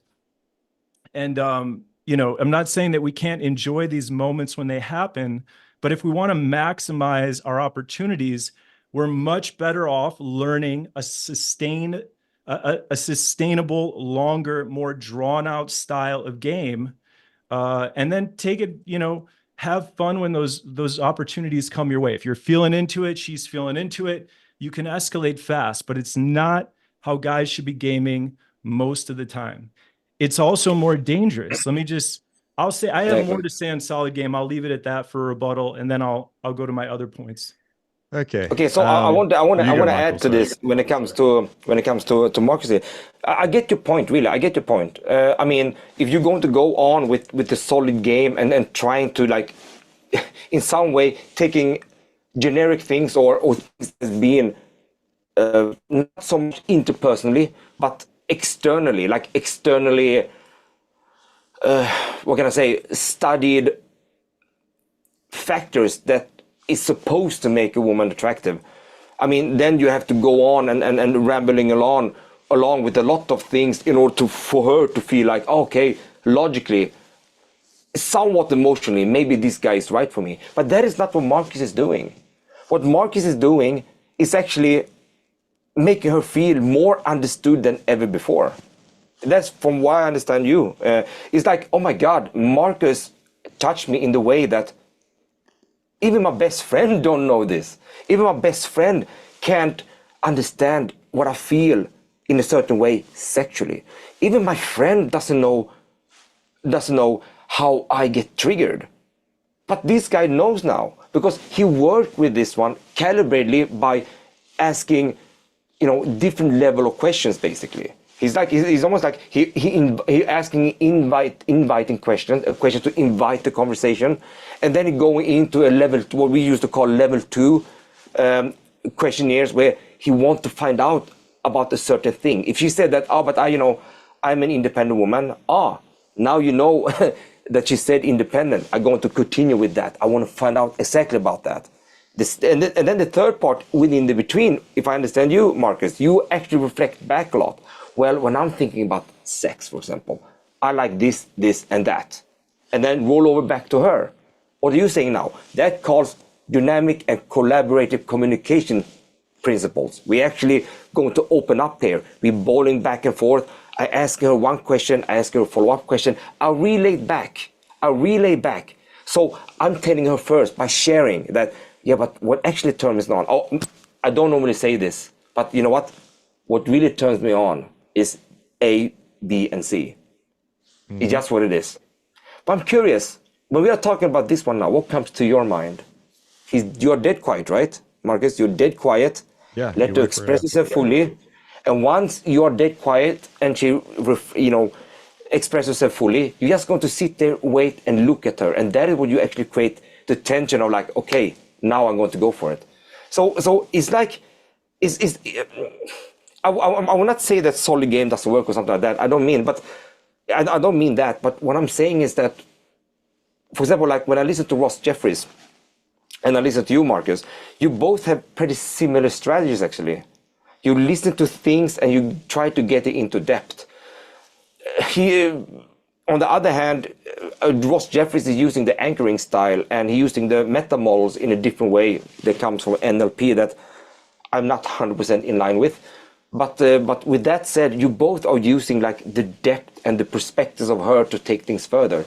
So I can imagine that many women told you, Marcus, that, wow, you're a guy that gets me and you're a guy that understands me like no one else. How many times have you heard that? Oh, every single girl. Like, Yeah. and I like that you said you know me better than my friends. It's something a lot of women say too. Like, it's like, damn, I haven't told anyone this. Like, no one. I thought this was like this taboo thing in my head. I've never told anyone that I want a guy to like speak down to me, for example. But I think like what I just realized is, and I think Giraffe mentioned this in the chat too, is I think we can all agree. We agree with calibrated escalation. You want to go as quick as you're able to go. So the question I asked Erik, and it sounds like he's nodding his head here, was if you could have sex within 3 hours, if you could have that magic wand, would you do it? He said yes. So the point here is you want to go as quick as you can go. Now, if it takes you 7 hours, you shouldn't go quicker than that. You shouldn't try to go for sex before she's ready. But if it only takes you 3 hours, then you should do that. And I think the difference here is what makes the girl ready and open and able. Now, it's not about screening for the girl. It's not about just opening a bunch of girls and waiting for someone that's like, yeah, I have a 400 lead count and I'm down. It's if I meet a virgin that I'm really into, then it's about discovering exactly what's holding her back right now. And if it is that she's worried about sex is going to be painful, then I want to manage that. If I meet a girl and, for example, she's worried that guys won't see her again. So there's some girls that have been on like 3 dates, they've slept with the guy first night and then guys never fucking see them again.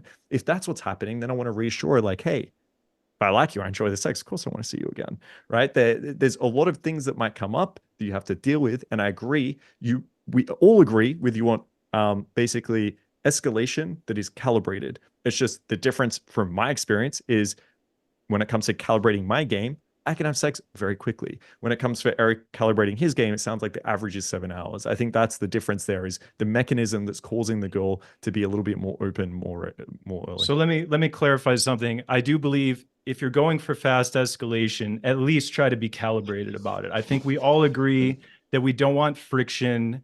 The best way to get over an objection is to not get the objection in the first place, right? And that's from being calibrated. We don't want to do a bunch of objection handling, okay? But I don't agree that we should be moving to sex as quickly as possible. There's this fallacy in the community that you don't really know a woman until you've had sex with her. Or once you have sex with her, you take away her most powerful bargaining chip or whatever. Look, women walk away from marriages where they have children and they've had sex hundreds and thousands of times, okay? We're not putting them under a spell with our wand. And I'm not talking about a proverbial wand here, okay? So this idea that we should go to sex as quickly as possible, I don't agree with. I like to think of escalation as a window. As soon as that window cracks open, I'm not diving through it right away. I'm waiting until that window opens all the way. I'm maybe even letting it hover open a little bit. And then I'm passing seamlessly through the window. You can, Yeah, Marcus, so let me clarify, Marcus. I do believe that you have probably highly refined a style of game where you can get that window to open quick, you can pass through it smoothly, and you don't get a lot of friction. And I believe that you're getting results from it. I just don't think the majority of women have such a fast open on their window. yeah, I get the girls to I'll open the quickly window for me. say, I'll just quickly say, When it comes to using your magic wand, you can dignitize her. That's the good word to use. Anyway, continue. Nice. True. I Ice mean, humor. there's a lot of advantages for having sex. I think we can't ignore these. And um Yes, to it kind is. of It is. It's and to kind of compelling. insinuate that yes, sure, the very extreme version of this is like you will never understand a woman at all until you have sex with her. But there is a level of truth to that, right? Sexual compatibility is incredibly important in dynamics between men and women. And I think that is something that's important to test. Like the whole idea of waiting to a married to have sex, like it is a religious ideology, I think is really bad for a relationship because yes, you are missing out on oxytocin when you have sex. You are missing out on the girl feeling vulnerable and sharing that with you. I always tell guys is you know, you want to build a connection with a girl, you want to be emotional with a girl. The time that the girl is the most emotional with you and is the most vulnerable with you is when she's taking off her clothes and having sex with you and being put in a position like that. And then afterwards, they're laying down with you after you've experienced this roller coaster together. She's had incredible pleasure and now you're chatting. That is what I want to get to as soon as possible. Now, if you're just having like really shitty sex or something, they're probably not. But if you're doing this in an optimal way, yes, it's going to create a lot of good dynamics between you and the girl. Sex is a peak experience, and it is definitely a highly compelling. You know, when you can hook up with a woman, especially if you can hook up with her quickly and it's all calibrated and everything, that can be compelling, but it's not uh it's not the end all be all. It's the lead up to the sex, right? It's the lead up to the sex. Here's another one for you, Marcus, that you probably disagree with. When you have sex with a woman the first time, this is not the time to give her 5 or 6 orgasms. Like you said in a previous call, correct me if Why I'm wrong, not? that Why you'll not? say to a girl, I'll bet these guys can't even give you 1 orgasm, let alone 5 or 6. I'm not trying to give the girl 5 or 6 orgasms on the first time having sex Why not? because I'm more interested in calibrating to her mood and her emotion.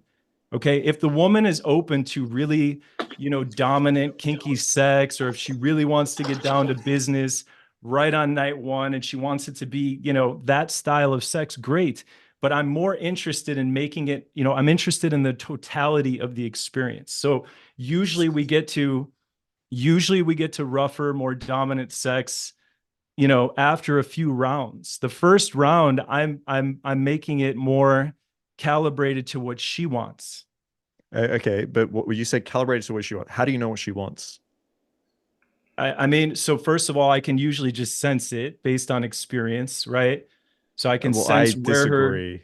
I can sense sort of where she wants things to be. And then I can also ask, obviously, I ask for consent. I'm not going to just start Okay, how do roughhousing you with a ask for girl. consent? Can I go harder? Okay, so you're having sex with a girl, and then And I'll say, can I go harder? I'm trying to understand this. So Yeah. I'm just picturing myself. So like I'm having sex with this girl, I'm on top, and then I look at her and say, "Hey, can I go harder?" If I can't sense that she wants me to go harder, if I'm not 100% sure that she wants me to go harder, I will ask for consent to go harder. I'll say, can I go harder? Okay, if I'm a girl, and I've got like feedback off girls on this, right? If I'm a girl, um, there's quite a lot that do like the idea of dominance, that do like the idea of masculine. I agree. There's some that prefer it like sensual and slow, and that's an important conversation to have too. And maybe they want like more of a tantric feel, where it is like some more eye contact and it's like sensual and romantic. That's cool. But majority of girls are going to want it a little bit more dominant. And the problem with this idea is I'm just going to start having sex and I can kind of just sense it. You can't sense if a girl wants to be choked 100% of the time, and you don't want to do that without knowing. You If you can't play sense if a girl solid wants to be. game, No, if you listen. play if you play you're solid no, game, you can get a sense for what she's no, you can't. into. And No, you can't. if you can't, then you just ask. You can get a sense, but not 100% sense. You don't want to be, I'm 90% sure this girl wants me to slap her across the face, so I'm going to do it. You don't want to be like, I'm 95% sure this girl wants me to choke her, so I'm going to do it. Of course. Number one, Agreed. it's really, yeah, so you have to ask. You have to get into this. Now, if you're having sex with a girl and then starting to ask these questions, it's going to take away from the experience because now she's thinking, this guy doesn't know what I want. He has to ask, especially that way. And you can't have like if I say to her, can I go harder, hey? baby? Yes, exactly. I've Now, never had there's a girl say ways that she didn't like it. they're not going to tell you, right? But there's ways you can go about this, which you can use dirty talk, right? If you are in the moment and this is what you're relying on, there's probably like slightly better ways to do this. So you could look at her and start dirty talking, right? hey, you fucking love that, don't you? Oh my God, I can see it on your fucking face. She's like, yes. All right. Then you can whisper in her ear, listen, you're going to do exactly as I say. Do you understand? She says, yes. Tell me exactly what you want right now. You're allowed 2 words, harder or slower. All right. Like there's ways you could probably manage that, but it's much easier to just have that conversation beforehand instead of saying, like, I will take it slow at the beginning and then wait a few times until I figure out what she wants. It's better than, I agree, just going for it without asking. But the optimal way, again, going back to what's optimal, is having that conversation, because I guarantee you most girls, when I speak to them, they say this. They're like, when I'm with most guys, I feel like they're just a little bit too soft and they don't go for it. They don't know what they want. They always have to like ask during sex. So yeah, I think like having that conversation before in a very like calibrated authority type of way is going to be more beneficial. I'm not saying that I've never had sexual conversations with women before sex, but generally speaking, when I'm running my game, especially if the woman is, you know, on my level, there's no need to talk about sex. We know it's going to be good when we get there. We can tell by the way that we're bouncing energy off of one another. There's no need to talk about her fetishes. All I have to do is calibrate to the moment. And then when we hook up, you know, it all comes out there. And if I'm ever unsure, I can ask in the moment, can I go harder, baby? She says yes. And I I'm say, not tell saying, me, to be and then I'll clear, say, I'm not tell saying me, it's tell me bad. if I go too hard. And they do like it. You know, I would say, again, I don't like generalizing, but I would say the majority of women do like it when it's rough and dominant and so forth. So, you know, my goal is to kind of always push things to her comfort threshold and simultaneously my desires. But I never, especially with physical escalation, her comfort threshold is more important than my desires. Yeah, so I'm not saying the sex is bad. I'm not saying like these girls are leaving and being like, oh my God, worst sex.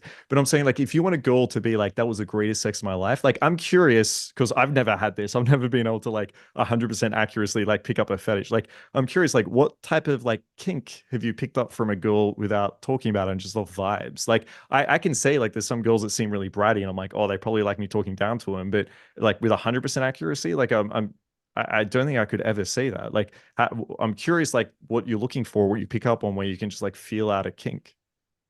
No, so I mean, I'm not going for anything super bold without permission, right? We're having a lot of fun. It moves to the bedroom eventually, and usually I'm just having kind of a standard incremental style of sex with her where it's kissing, it's foreplay, it's touching, I'm slowing things down. There's oral sex maybe, right? And then when we get to penetration, it's all calibration. And when you draw it out a bit, you can sense where her comfort levels are. And if I want to start going harder, or if I get the sense that she wants me to go harder, I'll simply say, can I go harder, baby?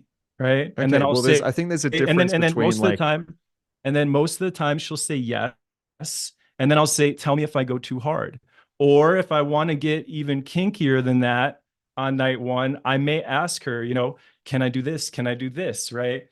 Things that I would blush to say on camera. I'm trying not to make my mother blush, right? I have a brand of coaching that I want my mother to approve of, that I okay, want yeah, my I'm daughter not, to approve of if I have a daughter someday. So okay, I don't listen, want if to I get have a into the daughter one day, specifics of what I'll actually say, but I do that's ask okay. for permission. And again, typically on night one, I'm much more interested in the totality of the sexual experience, not in showing her my tongue twister, you know, spinning back kick, you know, whatever. You know, it's not the time to bust out all the moves. Have Okay, porno like sex with her on the third time or fourth time, not on night one.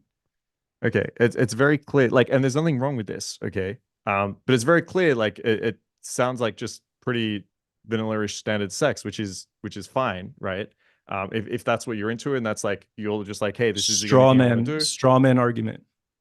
Okay, excuse me. What do you disagree that that I sounds do. I like think that more standard vanilla sex? you're saying that I'm saying I'm into vanilla sex, and I never said that. That you're building arguments out of straw and then attacking those arguments, and you've done it Okay. multiple To times. to me, this sounds like very vanilla. Okay.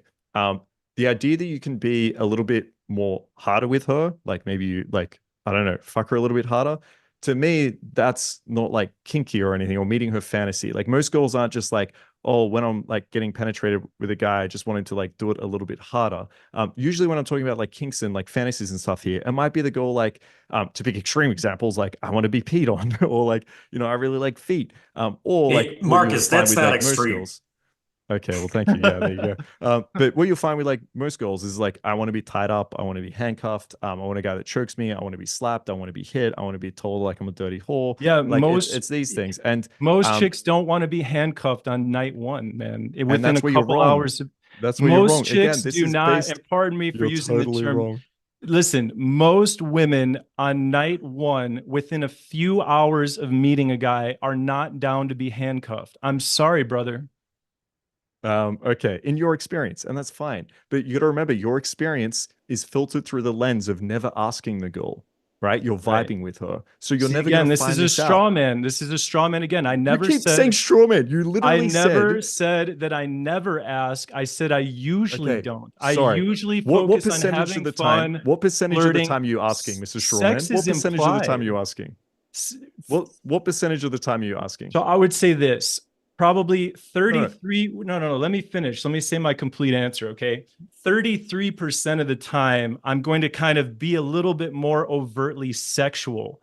The majority of the time, though, sex is implied. We're having fun, man. what is the We're having percentage of the fun. time that We're you're asking? laughing. We're vibing. We know that sex is in the future at a certain point. I'm I gonna don't ask the have to same push question for it. after you keep babbling. What percentage of the time are you asking? Am I asking what her kinks are before we have sex? Yes. A small percentage of the time, man. Okay, so when I That's the say you're second or not third asking time and you're we have vibing, it's not a sex. straw man, correct? When what? So when I say you're not explicitly asking the girl and you're more vibing with her, that's not a straw man, right? Fair enough. The majority of the time, I'm not asking her explicitly what Okay. her kinks are before having sex. I'm gonna have sex with her a few times, then I'm Okay. gonna find out what her kinks are. Perfect, right? So it's not a straw man when I said you typically vibe with the girl and you're not asking her. So if you're not asking her, you're not going to get girls saying like when you're vibing, they're not going to suddenly be like, "Hey, can you please tie me up?" Right? And you're not going to get that vibe off her at all. It has to. The only way this happens is that if you have this conversation with her and you lead it this way and you find out what she likes, because this is why it works so well. She will say, no one has ever asked me this. I've never been able to tell anyone this, right? Ever. Even my best friend, I haven't told this because there's usually a taboo around it. So yeah, I think like if you're just vibing, then no, that's going to be your experience. I'm not like disagreeing with you. Your experience is that these guys don't ask. These amateur girls don't hour, say. brother. Amateur hour. Here's the I real agree. test. Here's the real test. Let's show this interview to a group of women and ask which guy sounds like he knows what he's talking about. Oh, let's do it. Let's Please, do it. Ice, let's do Because it. here's the debate. Bring a random assortment of 10 let's women remember, on. Let's Marcus, go through this though, conversation. Marcus, Let's ask who they think knows yeah, more about the bedroom. Marcus, let's Jesus remember what the Christ. debate is about. Is the majority of the time the more effective style of game fast escalation or solid? It's solid game. Solid game trumps fast escalation. You're the using majority semantics of the time. here. Okay, listen. Every single time, calibrated game is the best option. Okay, every single time. Now, if you're someone that doesn't build sexual authority, if you're someone that like giggles and laughs and you don't build any attraction and you take it really slow, then yeah, calibrated game when you should like start escalating there is probably going to be really, really slow. It's probably going to take a lot longer. Now, if you are someone like a celebrity, or you've got that magic wand waved over you, or you build a lot of attraction, or you have good sexual authority game, then yes, calibrated game is going to be a lot earlier. These girls are going to be way more into you and way more excited to have sex with you a lot earlier. So calibrated game there is going to be earlier. So my argument here isn't about like when you should escalate. It's going to be about how to get to the point where she's ready for you to escalate. That's why I don't use like the word escalate. So yes, you should build a lot of attraction. You should build a lot of sexual authority, and then you should take her home and have amazing sex. So here's the thing. Remember this. About. Remember this. The average time is between 4 and 10 hours for you. With fair. But so what I'm saying is, even when there is a time where I'm escalating quickly, it's usually more in the realm of 3 or 4 hours. I meet her at a friend's barbecue. We mingle for a few hours. We socialize with other people. We leave each other. We come back. Then at the very end of the night, as the party's winding down and I have some alone time with her, maybe we hook up. That's 4 hours or 5 hours spread out over 1 day period. If we go home from a bar, I'm going to interact with her and her friends for a couple hours, 2 hours, 3 hours, come to the after party. By the time we actually hook up, it's again 4 hours. It's not 2 hours. It's not 1 hour. The 1 to 2 hour pull is the fantasy. It's That's not the fantasy, fantasy, and bro. it's not the Okay, norm. can I ask you a question? If I was able to prove to you, right? You know, let's say for example, I could get 500 girls on the phone, okay, and you could interview them, and they all said like, "Yep, I slept with Markus within 4 hours, and I had a really good time, and I wanted to see him again." Would that change your mind at all? No, because that's not a random sampling. That's the 500 women that you've Okay, supposedly hooked up what with. if you interviewed these girls That's and got not a their leg random. count? Wait, really What if quick. Really quick. That's not a random it's sampling. not a random sample? I just said the girls I slept with. So Yeah. if you were to ask them how many other guys they've been with, and this was an average leg count, right? So it's not 400, right? It's like the average leg count of girls. Would that change your mind? Say that again. So if these selection of girls that we got on the phone that I slept with, if they had an average leg count, if you said to them like, how many other guys have you slept with? Because I think Markus is probably just sleeping with the girls that are like very sexually open and it's just like down right away. And then these girls are like 2, 5, 10, No, 1, I'm interested 3, in the women. 5. I'm Would that interested.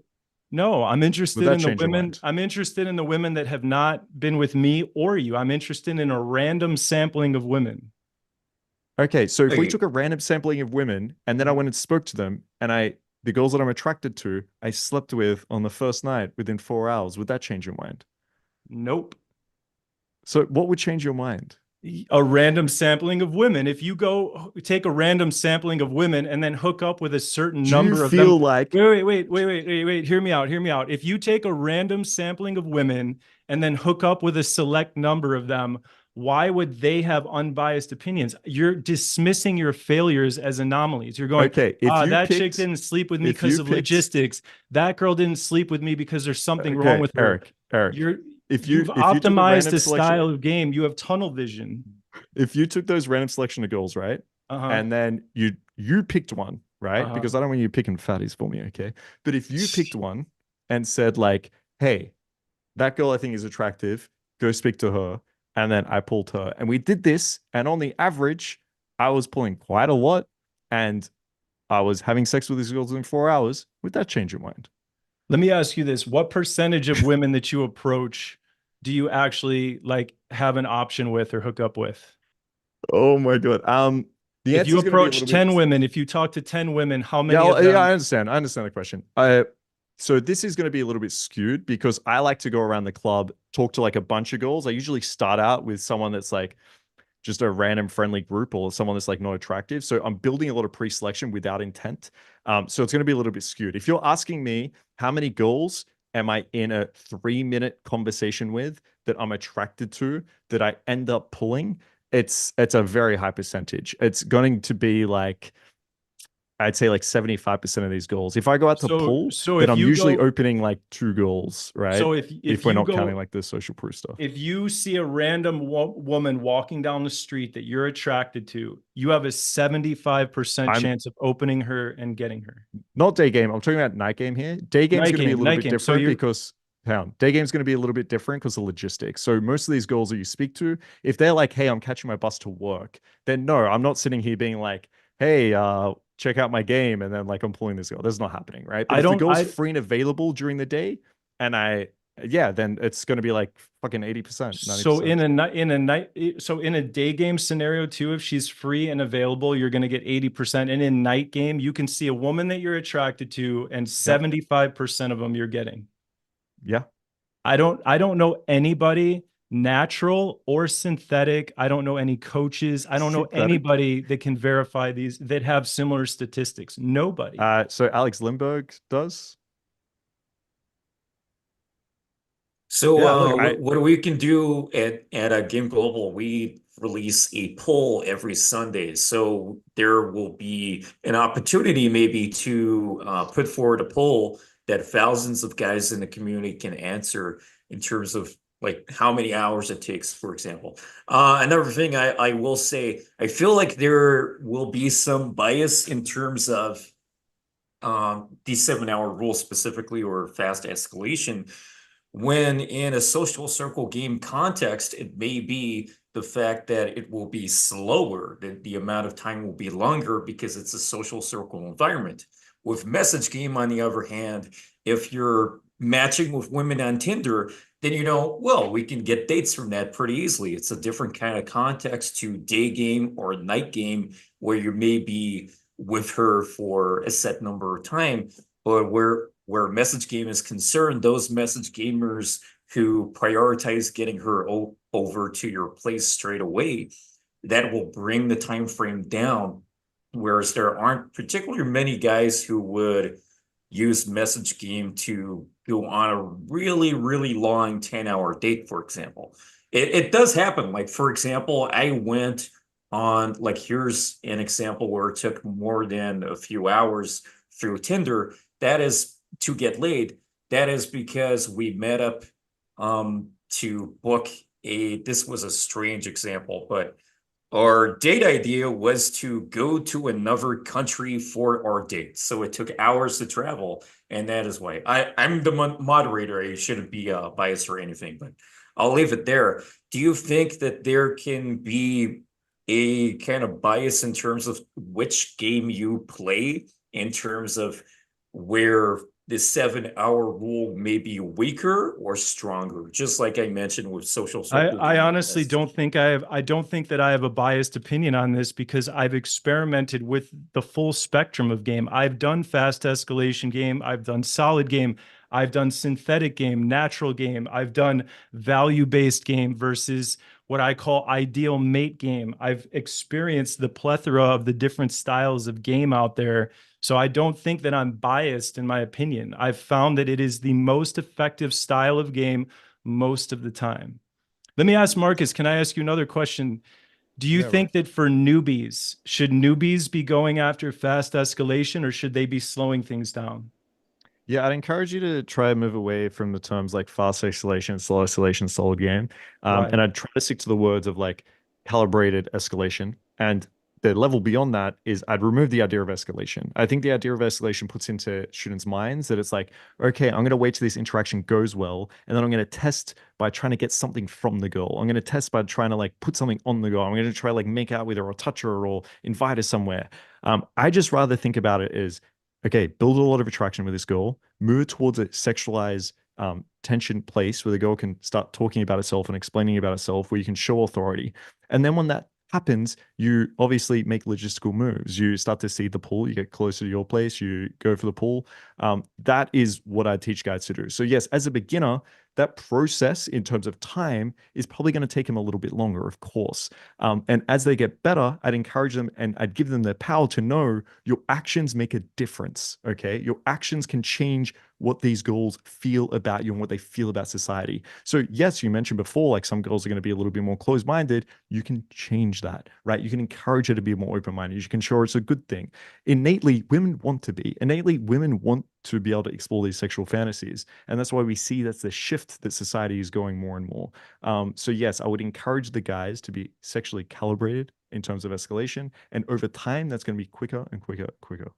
So do you think I have to add something. I got to add something about this one.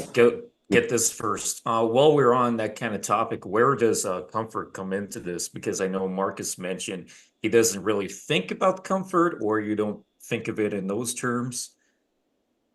Sorry, Michael, you want to speak on that, and then we can talk about comfort. Sorry.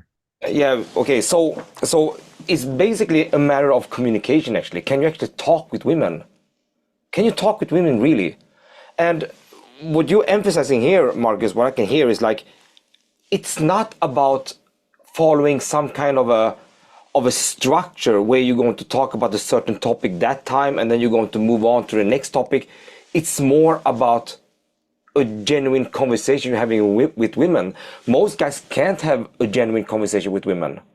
And what you're telling me here now basically is like, we are going to talk with the women until they feel ready for it, but we're going to talk with them in the way that is attractive. Remember what I said about the attraction switches in terms of neurotransmitters. We need to make them release dopamine, endorphins, oxytocin, and serotonin. We're doing that by making them talk about themselves, about what they think about things in depth. Their sexual fantasies, if you can ask a series of questions, relate back to yourself, and then ask series of questions based on that area, you will come into that depth when she's telling you. What is happening then? Well, you created something that triggered her attraction emotions within her. She talked about what she think about things in matters, or in areas that matters. And I think that is a huge part. So when you go on with the fantasy part, like what is your sexual fantasy, you want to go into that direction because it's some way connected with you sleeping with her. I think that it doesn't have to be that particular thing. It's just that you chose to go that area, but it could be anything else. So many guys in the pickup artist community and dating community can't really talk with women. They can't really be quiet, listen, take what they say, and be curious about it. When you say independent woman, what do you mean exactly? And how do you relate that with guys? When it comes to sexy guys and you as an independent woman, what comes to your mind exactly? I want to know. And then she says something and you're like, wow, that triggered me. Wow, you know what? When I'm thinking about that part, I'm thinking about that type of sex or that type of intimacy. That is me. And then you get quiet and then you roll over to her, see what she's saying, you testing her, how she responds to it, and you continue on. But it could also be about other areas. It could be about, about her passions. It could be about her willingness to travel to other countries, her willingness to do something that is more than her work, and so on. It can be in so many things. But in order to be able to talk about those things, you need to be able to listen and continue a conversation that is based on real principles. And your method, I can hear directly, your method, Markus, is forks of interpersonal communication principles. A lot of it. Your strength is the listening skills, it sounds like. The issue here, though, is this. I agree with what you just said, Michael, but this isn't a debate about calibration. I agree that guys should calibrate. If the woman is open to being sexually, if sex is on the table earlier and the guy's into it and the woman's into it and he wants to calibrate to that, do it. The debate is that the majority of the time. Going back to the sales analogy, if you're going to train a newbie sales guy, what is better? To teach him to look for laydowns, the people that are going to walk in and buy a car within 20 minutes? Or are you better off teaching a newbie a drawn out sales process and then teaching him, look, you're going to get some laydowns. If the person is showing buying signals, don't draw the sales process out too much if they're ready. You want to teach a newbie sales guy a longer process and then calibrate for the shorter ones. You don't want to teach him to look for just quick sales and be an order taker and then calibrate the reverse way. Hang on. Do you think you can change a girl's perspective? So if I have a girl that says, I have a rule, I don't have sex on the first night, can you change that or do you just wait? You can change it. It depends on the woman and it depends on how serious she is about that. Okay, if you were able to change that, would you want to do it? Depends on the circumstances again. What does it depend on? Here's the thing. You can open a woman's mind up to a certain degree, but there's a certain degree that she knows what's going on. This is why I said, too, a lot of women will hook up not because of a guy's game, but in spite of it sometimes. Like, okay, so a girl has a rule, I don't have sex on the first night. If you can change that, would you do it?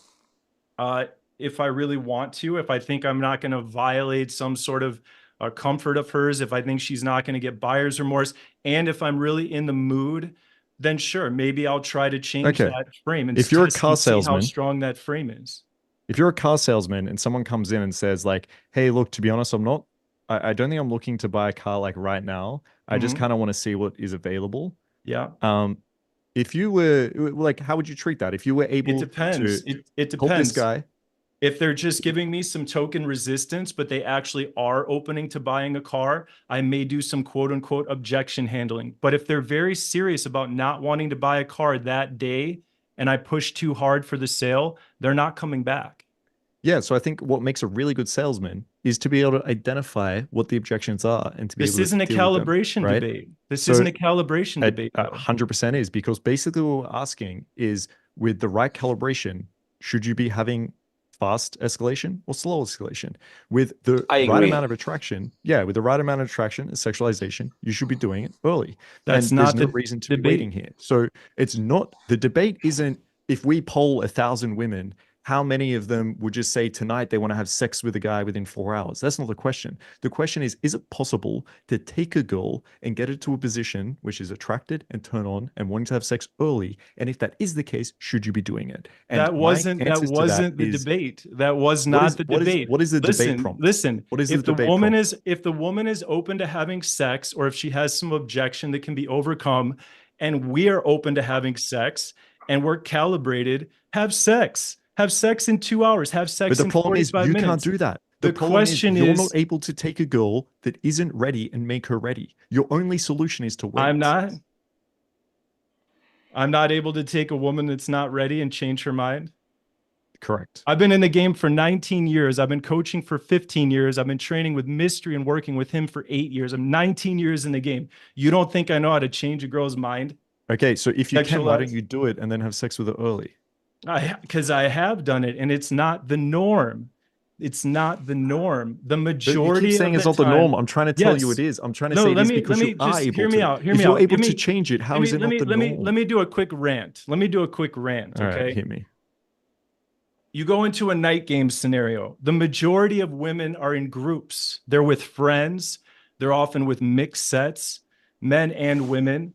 Are the majority of women in those situations able to be peeled away from their group and hooked up with in a matter of 2 hours or less? I say no. I say the majority of the time it's more like 4 to 10 hours. If we're going for night one, it's closer to the 4 hour mark, right? The majority of women are not grocery shopping and then going home with a dude within 2 hours. The Yeah, majority again, we're of just women are circling not here. going from a dating app. They're not doing it But with no. you. Let me This is the just finish. point. Let me finish. Yeah. The majority of women are not going from a daytime scenario to the bedroom in 2 hours, and in a social circle situation where she has friends, mutual acquaintances, she's not hooking up in 2 hours or less. Therefore, let me finish.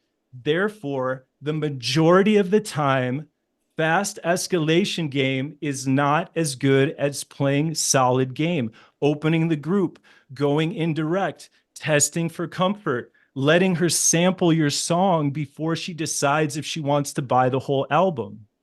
Okay, I think what I've discovered here is that for you, slow escalation probably works better because when you try to fast escalate, you probably haven't got the attraction or the sexual tension enough to do it. Yeah, okay. For me, that's why you think it's not the norm. For me, and it seems like for a lot of other coaches and students out there, it is. Like they are able to take a girl grocery shopping, and if she's available and free, they are able to actually build that interaction up and get her to the point where she wants to have sex within 4 hours.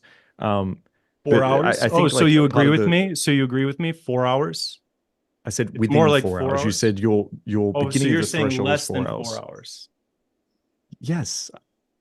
So what would the average be then? 2 hours, between 0 and 4 hours? Yeah. So average Yeah. is I would 2 say, hours. yeah, I'd say for a day game pool, 2 to 3 hours. Yeah. The majority of women, the majority of the time can be You keep pulled saying in 2 majority hours. of women as if it's like some random guy off the street that we're getting to speak to them. I agree. If we get George off the street to go talk to a girl in the grocery store, he's not building attraction. He's not sexualizing. I didn't And this say anything motherfucker about is not pulling within 4 I didn't hours. say the I'm average talking about dude. someone that is able to apply a principle where you build attraction, where you have sexual authority, and then go for the pull 100%. So you keep saying the normal, the majority, the thing. I agree. For the majority of people that have no idea what they're doing, it's going to take a lot longer. But if you apply these principles, it's going to be much quicker. No matter how good your game is, no matter how good your game is, most women are not going home with a dude in 2 hours most of the time. Okay. That is the Well, I think we're that just is the circling here crux now. of the Yeah, argument. I think we're just circling, but go for let's us. turn this into a few other things. So, for new guys, which system do you think would be better? I already explained this, the car sales analogy. Teach a guy to play solid game, teach him how to draw things out, teach him to wait till that escalation window fully opens, and then allow him to speed things up if he really wants to. But you need to warn him of the dangers of speeding things up, which is buyer's remorse, which is burning through a bunch of opportunities with women that he could have had. It's just, but first you need to teach a guy solid game. And then if he wants to go for faster escalations and calibrate, he can. Or is Yeah, I nothing, think Marcus? for a beginner, I'm probably not even teaching him escalation, to be honest. For a beginner, you just want to work on subcoms, you want to work on getting over AA, you want to work on building attraction. The next step on that is going to be bringing up sexual topics, building tension, and showing authority there. It's one of the last steps is probably going to be like seeing the pull, escalating, getting you back to your place.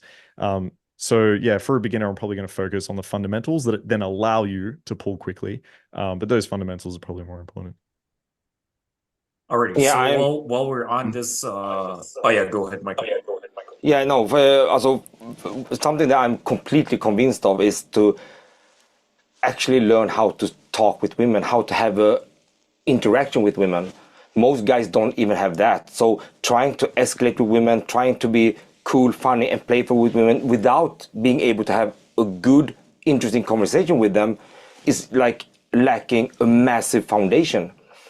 We know from the science that in order to attract women, as a rule, we have to do it within the interaction.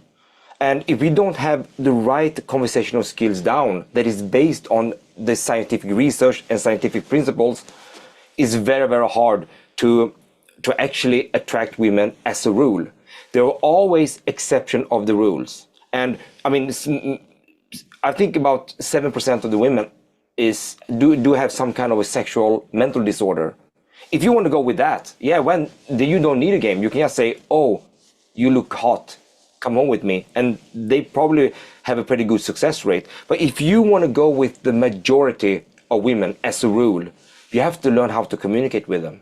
You need to know what makes conversation interesting, and once you know that, then you can start forming your own way of talking to women in terms of which direction you want to go, if you want to go with fast escalation or if you want to go with a little bit of a longer game in terms of creating a long-term girlfriend or whatever.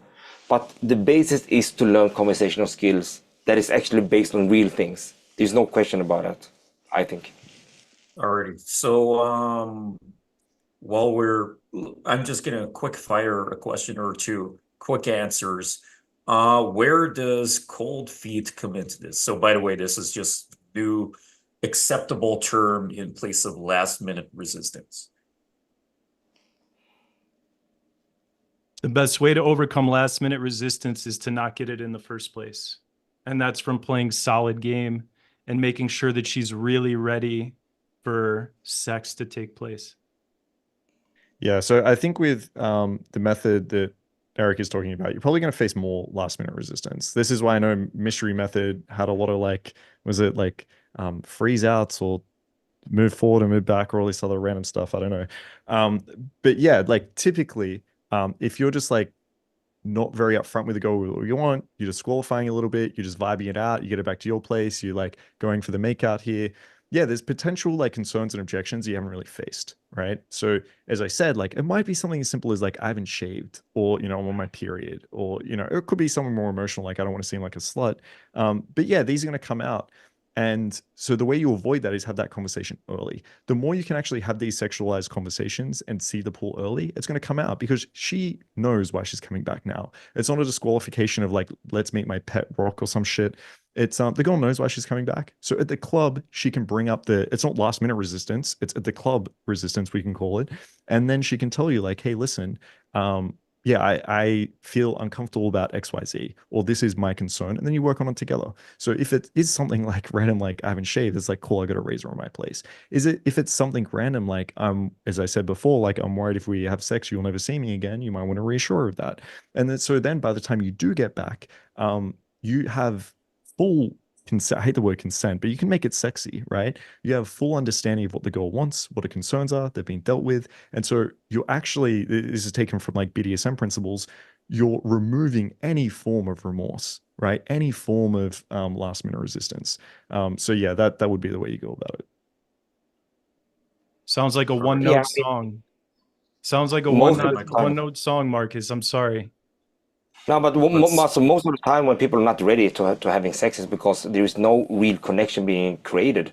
So if we're going to look at behavioral science and psychology theories, I mean, we need to obtain that safety and trust first before she wants to move on and start relationship build. Even if that relationship is just one night stand, we still have to create connection first.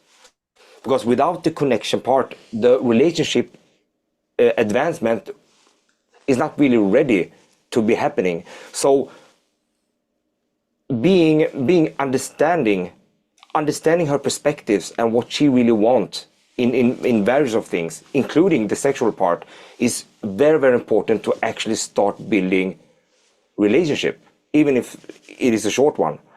And because then you on the way getting a lot of information of what she like and what she prefer and what her fantasy is and what she want to go about it. Also her negativity towards a fast escalation, if that is her concern as well. So I think communication in that order is of utmost importance.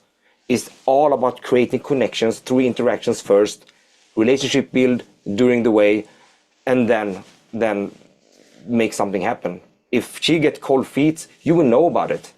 You will know about it on the way. It's not like something is coming out of thin air and she's like, oh my God, no, are we going to have sex? Then something went wrong. You didn't create any connection. You didn't create those small relationship building areas. Or as what Markus said, we start talking about sex and we start going deeper and deeper and deeper. We're not going to ask the first questions like, what is your absolute wildest fantasies when it comes to kinkiness? That will be an uncalibrated questions. And it's not like you have been creating a connection based on that particular question right off the bat. But whenever we start creating connection, we're creating understanding. We're creating this empathetic feeling of, I'm going to get what you are thinking based on your shoes, and then we're just going to use that to really get all the way through the relationship building part until we can perhaps have that sex or intimacy or whatever we want to have. But super important, create connection, relationship build, and then you're there basically. Understanding is everything. Empathy in communication is everything. Every single scientist out there in communication, behavioral science, and psychology knows that empathy is a superpower. If you know how to use empathy right, you can actually, take interactions to wherever you want to take it. Without empathy, it's very hard to do anything. Yeah. Here's what I don't like about a conversation like this in general. First of all, not against what you just said, Michael, but what we've done here in this debate is we've debated what is the general rule of thumb, right? And like we're pointing at science, we're pointing at our personal experience, we're pointing at our own data and everything. I truly believe that the majority of guys need to look at the data and look at the science and then get on with the art of developing a style of game that you like. So if you like fast escalation game, I would say learn the law, make sure that you're not breaking the law and sexualizing things in an inappropriate or illegal way, and go ahead and develop that style of game. So while I don't agree with Markus, I do respect the fact that this is a style of game that he's honed in on. So the science of the game is all fine and dandy. I'm interested in the art. I'm not taking music class to study music theory all day. I want to study a little bit of music theory and then create music that resonates with me, develop my style of music. The same thing with the game. It's the same thing with the game. Create your own art. You want to be super scientific about it? Fine, that's your art. Then I'm interested in 5 to 10% of what the science says, and I'm creating a style of game that works best for me. So this debate in general goes against the grain for me a little bit because I don't think there's anything wrong with fast escalation if that's what you want to do. It's just not usually the most effective style of game if we're going to look at the majority of people. Alrighty. Let's make this opportunity to then, like what Ross Jeffries was saying earlier, see if we can identify the downsides of your own side of game. So Erik, what are the downsides of solid game? Downsides of solid game is you can get stuck in the friend zone. If you draw things out too long and you're just having friendly conversations, bonding with her on a deeper level, eventually that escalation window will start to close. She'll think you're not into her. She'll think that you're not man enough to go after what you want. You won't establish sexual authority, as Markus calls it, or sexual. You won't establish yourself as a sexual being. So I do believe that if you draw it out too long, that can be an issue. Guys that have approach anxiety often also have escalation anxiety. So, you know, they get over their approach anxiety, then they get into a conversation, but they're afraid to go for the kiss. They're afraid to invite the woman back to their place. So you can get stuck playing solid game all day and then never actually escalating, right? That's an issue. I would say that's one of the biggest drawbacks of slowing things down. Markus has pointed out some of the drawbacks of solid game. There are drawbacks if you let it play out too long. Alrighty. And fast gamers, what are the downsides of fast game? I can only give you downsides of too fast game, because it's hard for me to still man any other position. But obviously, if you're going too fast, then you're going to get objections like you just want sex. You might sound a little bit too needy or eager. You might get stronger pushback from these girls. They might, if you meet a girl that like strictly wants to get married and have kids, that objection might come up. So yeah, in terms of going too fast, there's a lot of reasons you don't want to do that, and there's a lot of pushback for that. But going the right pace and making it quick, I don't think there are any.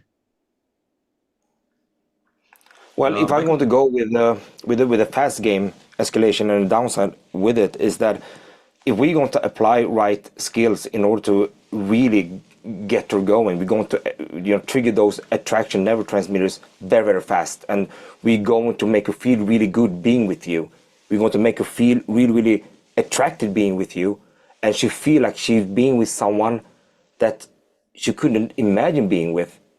And then the sex is happening. One of the downside here is that I've seen the women expecting more than the guys are doing. And many times we as guys, we are looking for fast sex. I mean, that's pretty natural actually.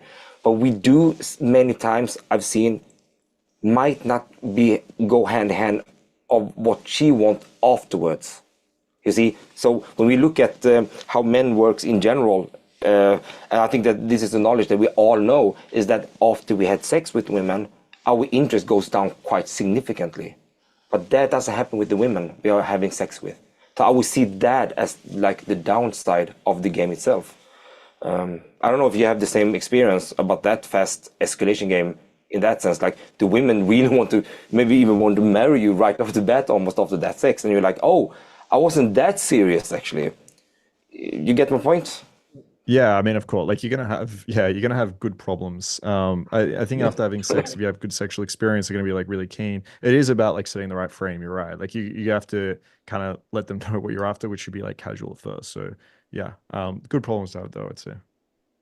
Yeah, yeah. It's many times like women are connected many times sex with romance in that sense more than what men do, and that is the biggest downside with fast escalation. I mean, many times I've seen so many, myself included, but so many of my clients are actually, hurting girls in terms of being heartbroken a lot based on fast escalation game. So that also has a significant importance, I think, as well to think about, so to speak. But in terms of fast escalation, using the right method, and I'm not really sure that you are using exactly the same method as I do, but we have similarity in terms of really find out what she likes and keep pivot on that.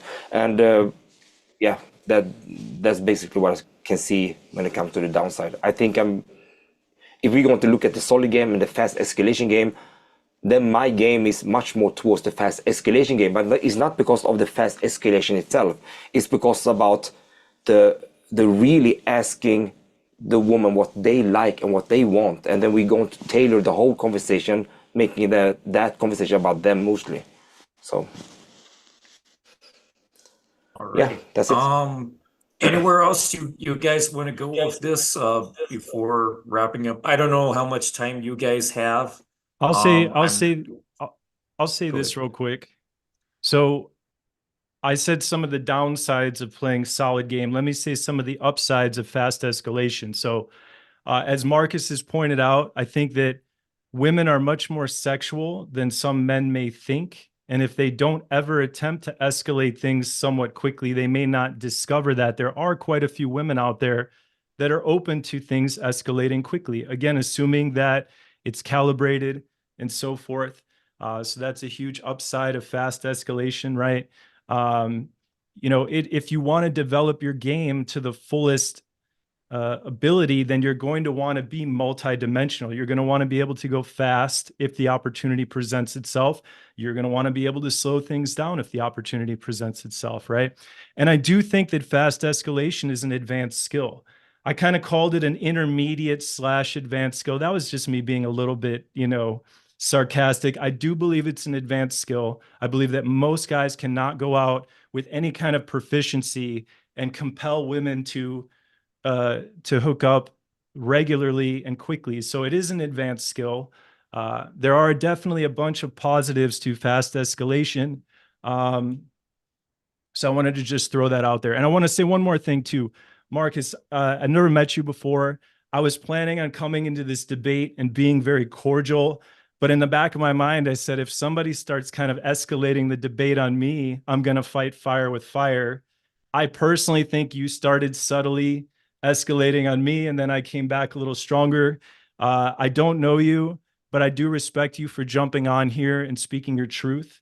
So if things got a little bit heated, it was all for the viewer. I want the person watching this to get value out of it, and I wanted to make sure that my voice came across. So anyway, I just want to throw that out there. So that's cool. Should we do like a closing statement?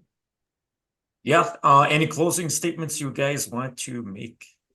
Yeah, okay, cool. Yeah, no, Erik, it's listen, fast escalation, okay? It's the game we play. No, I think it was fine. The bad faith comments, I don't know. I feel like I represented your point of view fairly clearly. But if not, you can feel free to let me know. Overall, I think this is a matter of where your ability sits. Do you have the ability to build enough attraction, sexual tension, and deal with objections to have sex with a girl quickly? Yes or no? And if you don't, there's probably skills you need to develop. And if you do, I think we've admitted that it's beneficial to do so. If we could wave a magic wand and have sex within 3 hours, we'd all be doing it because it changes the chasing dynamic. It has the girls into you a lot more. It increases retention. And sex is an amazing, fun opportunity to have with a girl where she can be a little bit more vulnerable with you. I think in not doing so, as mentioned earlier, you can kind of sit in the friend zone. You can have a perception where this girl's like, fuck, this guy just can't make a move. He's not a leader. He's not a man. You do have situations where girls they fit the frame that you set for them. So if you just sit around and wait a long time, then the girls are going to think like, fuck, this guy wants a relationship, or he judges girls that have sex quickly. So I'm just going to sit with what he's doing. If he's not going to escalate quickly, then neither will I. And then you're just left in a situation where you have girls that have objections or don't want to have sex on the first night because they think it's some silly rule. And instead of working with the girl to overcome that, you just wait. And so yeah, I think if that's all you've experienced and that's all you know, then you probably do come up with an arbitrary rule like girls do. I won't have sex on the first night. Came up with the same arbitrary rule. I have to kind of wait 7 hours. But as you can see by a lot of students in the chat, as you can see by Michael and Ross and myself and Alex that was going to join, is that if you have the skills to do so, you can have sex early with great retention without any remorse. And that should be the goal. And if you don't know how to do it, you should learn. Alrighty, Michael.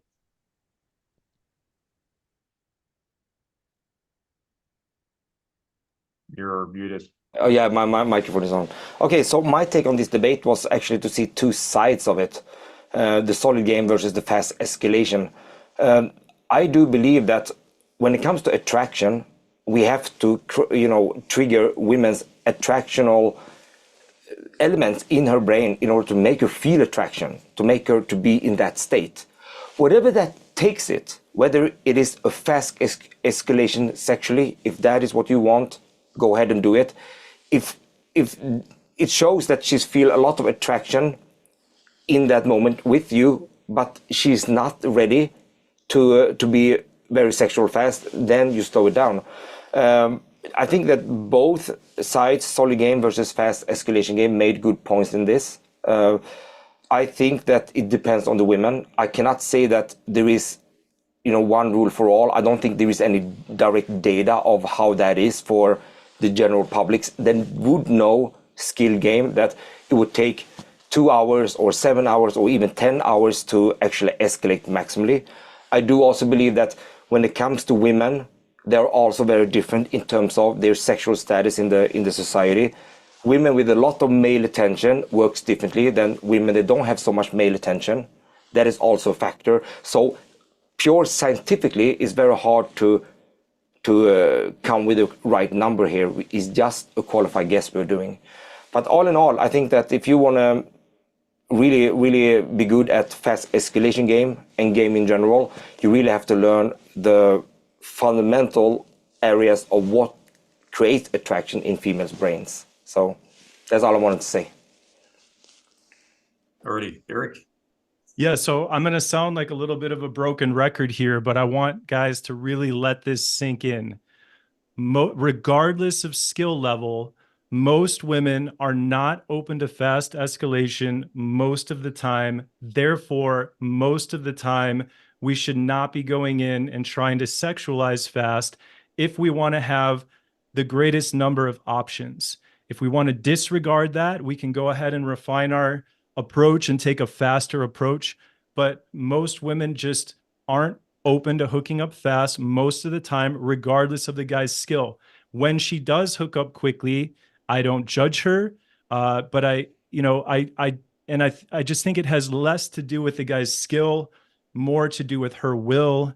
The idea that we are going to deconstruct all of her social conditioning and compel her to do things that she never thought she would do. That happens some of the time. Most of the time, the woman is rolling with the punches because she's in cahoots with us. She's down to hook up quickly also. And I see nothing wrong with that. And if it's done properly, you can do it without getting buyer's remorse. I'm not saying you always get buyer's remorse from hooking up quickly. It's just, generally speaking, a better way to go. And I'm going to say one thing as well. On top of that, as you get a little bit more experience under your belt, you start to realize that sex isn't as big of a deal as you used to think it was. Once you've had a sufficient amount of it, you learn to appreciate the game. You learn to appreciate the chase. You learn to appreciate the buildup. You like when that window opens nice and slow and you let it linger open for a little bit, and then you smoothly pass through and mutually escalate with the woman. That's solid game. Shout out to my sensei Mystery, my wingman, my business partner, my sensei Mystery. I hope I did you well. Quick question for you, Erik, from someone in the chat earlier. You mentioned you're coming out with a book. This guy wants to know the name of the book. It's The Vortex of Love, and this is the first time that I've ever shared the title of my book. It's going to be ready in January or February 2025. It's called The Vortex of Love, and it is the most advanced system that I've ever seen in our space. It's not just a system, it's a super system. Alrighty. Last thing I suppose I'll say is someone in the chat put it very nicely. The only game that matters is the one that brings you results. Similar to what I said at the end of the most recent panel, which hasn't been released yet. The best game is the one that works for you, which leads me into the idea I mentioned earlier. What are you guys thinking in terms of how these sides are affected by each type of game? Just like, for example, I mentioned about message game. Perhaps message game has it faster. Perhaps social circle game has it slower. How do you think each type of game, day game, night game, message game, social circle game, is affected by these concepts you are representing? Yep, it's going to, you're going to have calibration at different levels. So if you're on Tinder and you're messaging, yeah, you can build this up. You can have sexual authority. You can have girls come straight to your place for sex. If you're in somewhere like Eastern Europe, that may be a little bit more challenging there, but even so doable. But otherwise, you can just do like micro meets is what we call it. So if you want, you can just meet a girl for like a fucking 10-minute coffee date, escalate it a little bit, and then get her to come over to your place later on. So yeah, I think in somewhere like text game, it can be relatively, well, very quickly by the time you meet up with her, you can just come straight to your place. In day game, it's going to largely depend on logistics. So if she's running late for a bus, if she's got work, obviously you're not able to pull, but otherwise you can very quickly within 2 to 3 hours. If it's night game, then again, logistics play a little bit of a role here. The biggest one is going to be the friends. So sometimes the best solution for most guys is just waiting till the club closes if it's close to that time. So that could take up a little bit of time there. But otherwise, if you're able to deal with that friend objection, which I encourage guys to try to do, again, you can pull and close within 2 to 3 hours. Social circle, here it becomes a little bit different because you can play a slightly longer game here. But that being said, you're playing a longer game because you're usually at an event that you're hosting and you can't just like pull a girl to the bedroom and start closing her while you're trying to run an event. But the premise behind it is still the same. You can still build very quick sexualization. You can still get it to the point where she's ready for sex. You just don't want to logistically have that sex while you're running a party. You might want to wait to the end. But yeah, that's my views on the 3 different types. Alrighty. Anyone else? Okay, so when it comes to interpersonal communication, specifically for men to attract women, a lot of elements that create attraction in women cannot really be displayed so much on a Tinder or text message game in that sense. So I'm a strong advocate of day game, basically, where you actually go on by your day, see a woman that you find attractive, you approach, and then you're going to have a pretty normal conversation with her that do have those communication principles that makes things meaningful. So that is my main take, because when you're going to use interpersonal communication principles based on science, you have to talk with them face to face. It's very hard to go around it. So I've been working very extensively on the day game, where you're just going to go up to a woman and then start a conversation. Night game, on the other hand, could work for people that like to go out and meeting women out, outside at the evenings. I prefer bars and pubs rather than clubs because they tend to be way too loud. And it's almost the same thing. You go up to women sitting there, a group of women sitting there talking, and you just go there and you start a genuine conversation with them. Mainly making them talk about what they think about things, why they're thinking a certain way in a certain place, and so on. So empathetic conversations is something that works very well both on day game and night game. Not so well in texting, not so well on dating apps. Alrighty. Erik, any thoughts on my question? So am I understanding correctly that you want to know how our concepts of fast escalation versus solid game apply to message game? To each form of game. So yeah, so for example, I mentioned in social circle game, which I'm not an expert on mystery method specifically, but my observation is that mystery method tends to have a lot of social circle elements, not as much as Michael Sartain, where he's like completely social circle game combined with message game. But in the social circle sense, I imagine that because you're in a mix of lots of people, lots of women, it's not necessarily clear which one you will go home with that day or that night. So in social circle game, by default, whichever system you follow, it may be taking a longer time to take her home than it would with night game, for example. Okay, so I'm still not 100% sure if I understand the question. Perhaps it's more aimed at the fast escalation guys, so we So can here's- just leave it at that. But Well, here's my general take on message game. Okay, some guys think that you should not be texting much, that texting should be purely for logistics and setting up dates. I believe that you can cover a bit of ground through text messaging if you do it properly. So yeah, if I'm going for more solid game, I'm going to message the woman in a more prolonged way. I'm going to send her voice messages. I'm going to send her songs that I'm into. I'm going to flirt with her from a distance, right? I maybe give her a video call or a phone call. If I'm going for something faster, if I think that it's on, I'm going to just invite her out. Then I'm going to take more the logistical route of let's meet up, let's get face to face. I'd like to hear your take on this, Ice. You're the guy who wrote a book on message game. So I'd like to hear what you have to say about this too. Well, my system is fast game. It's super fast game. There are 3 rules of message game. Skip the bullshit is the first rule.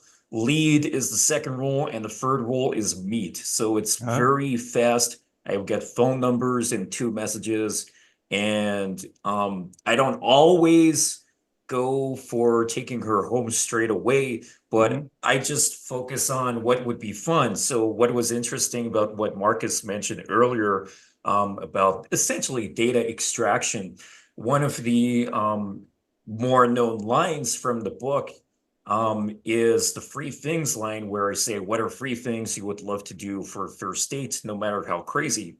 One time when I asked that, or perhaps multiple times, a few girls told me they would love to travel to another country or city for a first date. And I actually did that. Not in the gold, like if I wanted it to be fast, then I would have just picked something else as a date idea. But I was just like, that's a pretty insane fucking idea. I would do that. So in that sense, it therefore took longer. But otherwise, my message game system in general, I don't message much. It's minimal messaging, minimal words. It's not solid game in the sense of message game, but it's fast and designed to be extremely efficient by cutting out, according to the first rule, skipping the bullshit. So there's that. So that's good shit. And you know, can I comment on that, ahead. Ice? Yeah. I think that's cool, man, because again, it comes down to calibration. So if I get the sense that the woman would rather just meet up and skip the bullshit, cool, let's just meet up. I'll be more logistical. But, you know, there is there's an art to drawing it out a little bit as well. And if you weren't married, we could have a conversation about that. But I got to read your book still, man. I haven't read it. It's when you go on Amazon, sometimes it's in the top 10 for online dating, but Amazon's a fucking mess. So it depends on like what country you're looking at. But yeah, aside from that, yeah, that's my style of it. But what else was I gonna say there? Yeah, anyone who knows my work knows that I'm very in terms of fast, but at the same time, I like to go on genuinely interesting dates. So where the data extraction, similar to what Markus was saying, is really necessary, by getting her ideas on what she would love to do for a first date, I'm getting her blueprint, essentially. Just like Markus is getting her blueprint for her sexual fantasies, I'm getting her blueprint for, and I don't sexualize, by the way. Markus is getting her sexual blueprint. I'm getting her fun blueprint. So what she wants to do for fun for a date, I know which date to take her on instead of taking her to something boring or generic or traditional, like a restaurant, for example. I take her on something genuinely fun. And because I do so, the conversation becomes secondary. So everything just becomes a lot more simplified. There's a lot of stuff that I could say. We could be here for hours more, but let's finish this up now. It's called The Message Game. So anyone watching, you can find that on Amazon and all the other good shit. Anyway, the last thing I'm gonna say, and Markus is gonna find this fucking hilarious, I think. Just a few days ago, I was putting this idea forward. Only 4 people are aware of this, including me. What if our next debate was between the Hawk Tuah girl and JustPearlyThings? Bro, I hate JustPearlyThings, man. Jesus Christ. She'd get out debated by Hawk Tuah every day. Do it. Bring her on. You're on her side, man, the spitting girl, or I don't know. Yeah, I don't know her name. I'm on the spit on my dick girl. Okay, I'm on her side for sure. Alrighty, let's pretty much finish it there. Any final things you guys want to say? It's all open, and then okay, I want to say something. Just a shout out because we spoke about the fast escalation game. So I just want to clarify that based on my knowledge in terms of everything that we spoke about in terms of interpersonal communication that makes women attracted in the optimum way and so on. What I notice is that it's basically not until the third to the fourth date when, for the majority of the guys that are really proficient in communication, actually make something real happen with the woman. Because the vast majority of my clients are not those that want to have a lot of sex. Most of my clients are single guys, they just want to have and meet a girlfriend. And based on all that data, based on everything they've done, like escalating slowly and so on, has been like 3 to 4 dates before, you know, they really hook it together and basically become together. But it's not the first date, it's not the second date. Can happen on the second date, but on average, it's like everything between the third and the fourth date. So I just want to shout that out. I'm not saying Yeah, that and it's where not can we possible to do find you, faster. Michael? Do you have like a YouTube channel or something? Yeah, I have the Silk method. All right, easy. And Erik, you got YouTube or? Yeah, I just started brand new social media channels, so I could use support, guys, on Instagram, Facebook, TikTok, LinkedIn, X, YouTube. I just started posting, and I'm going to be ramping that up. So anybody that follows me, I would really appreciate the support, likes, comments. You can disagree with me too. I'm not the guy who's going to censor you and disagree. If you disagree, I'm going to block you. If you get too nasty, I'll block you, but would definitely appreciate some support. Happy days. You can find me at Ultimate Man Project. We have a mastermind you can join for free trial, so you can check that out if you want. And Ice, thank you for having us, man. I always appreciate you. Yeah, and I'll say my final comments to Michael. I want to show some appreciation to you because you were very patient, and there were good chunks of this call where you just sat there patiently listening, and that's actually something that I aspire to be more like myself. So thank you for your patience and your cordial debate style. And Ice, I say this every time, and I'm not just kissing your ass. Like, I think you're very good at what you do.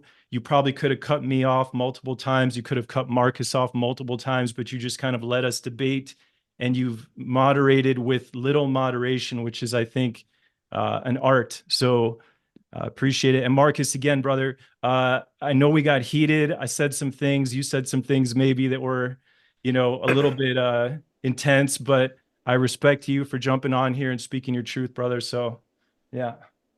There Cool, we man. go. Yeah, Thanks. Perfect. Yeah, Thanks. and the last, Yeah, go absolute ahead. last thing, guys. Think about this one. Not doing anything to doing something. That is a huge part itself for the vast majority, the majority of the guys out there. Not doing anything to doing something. That part is huge. So I want the guys to know that in order to be successful, you just have to take action. Most guys don't take any action. So any action is a lot better than no action. So that's a very important point. Awesome.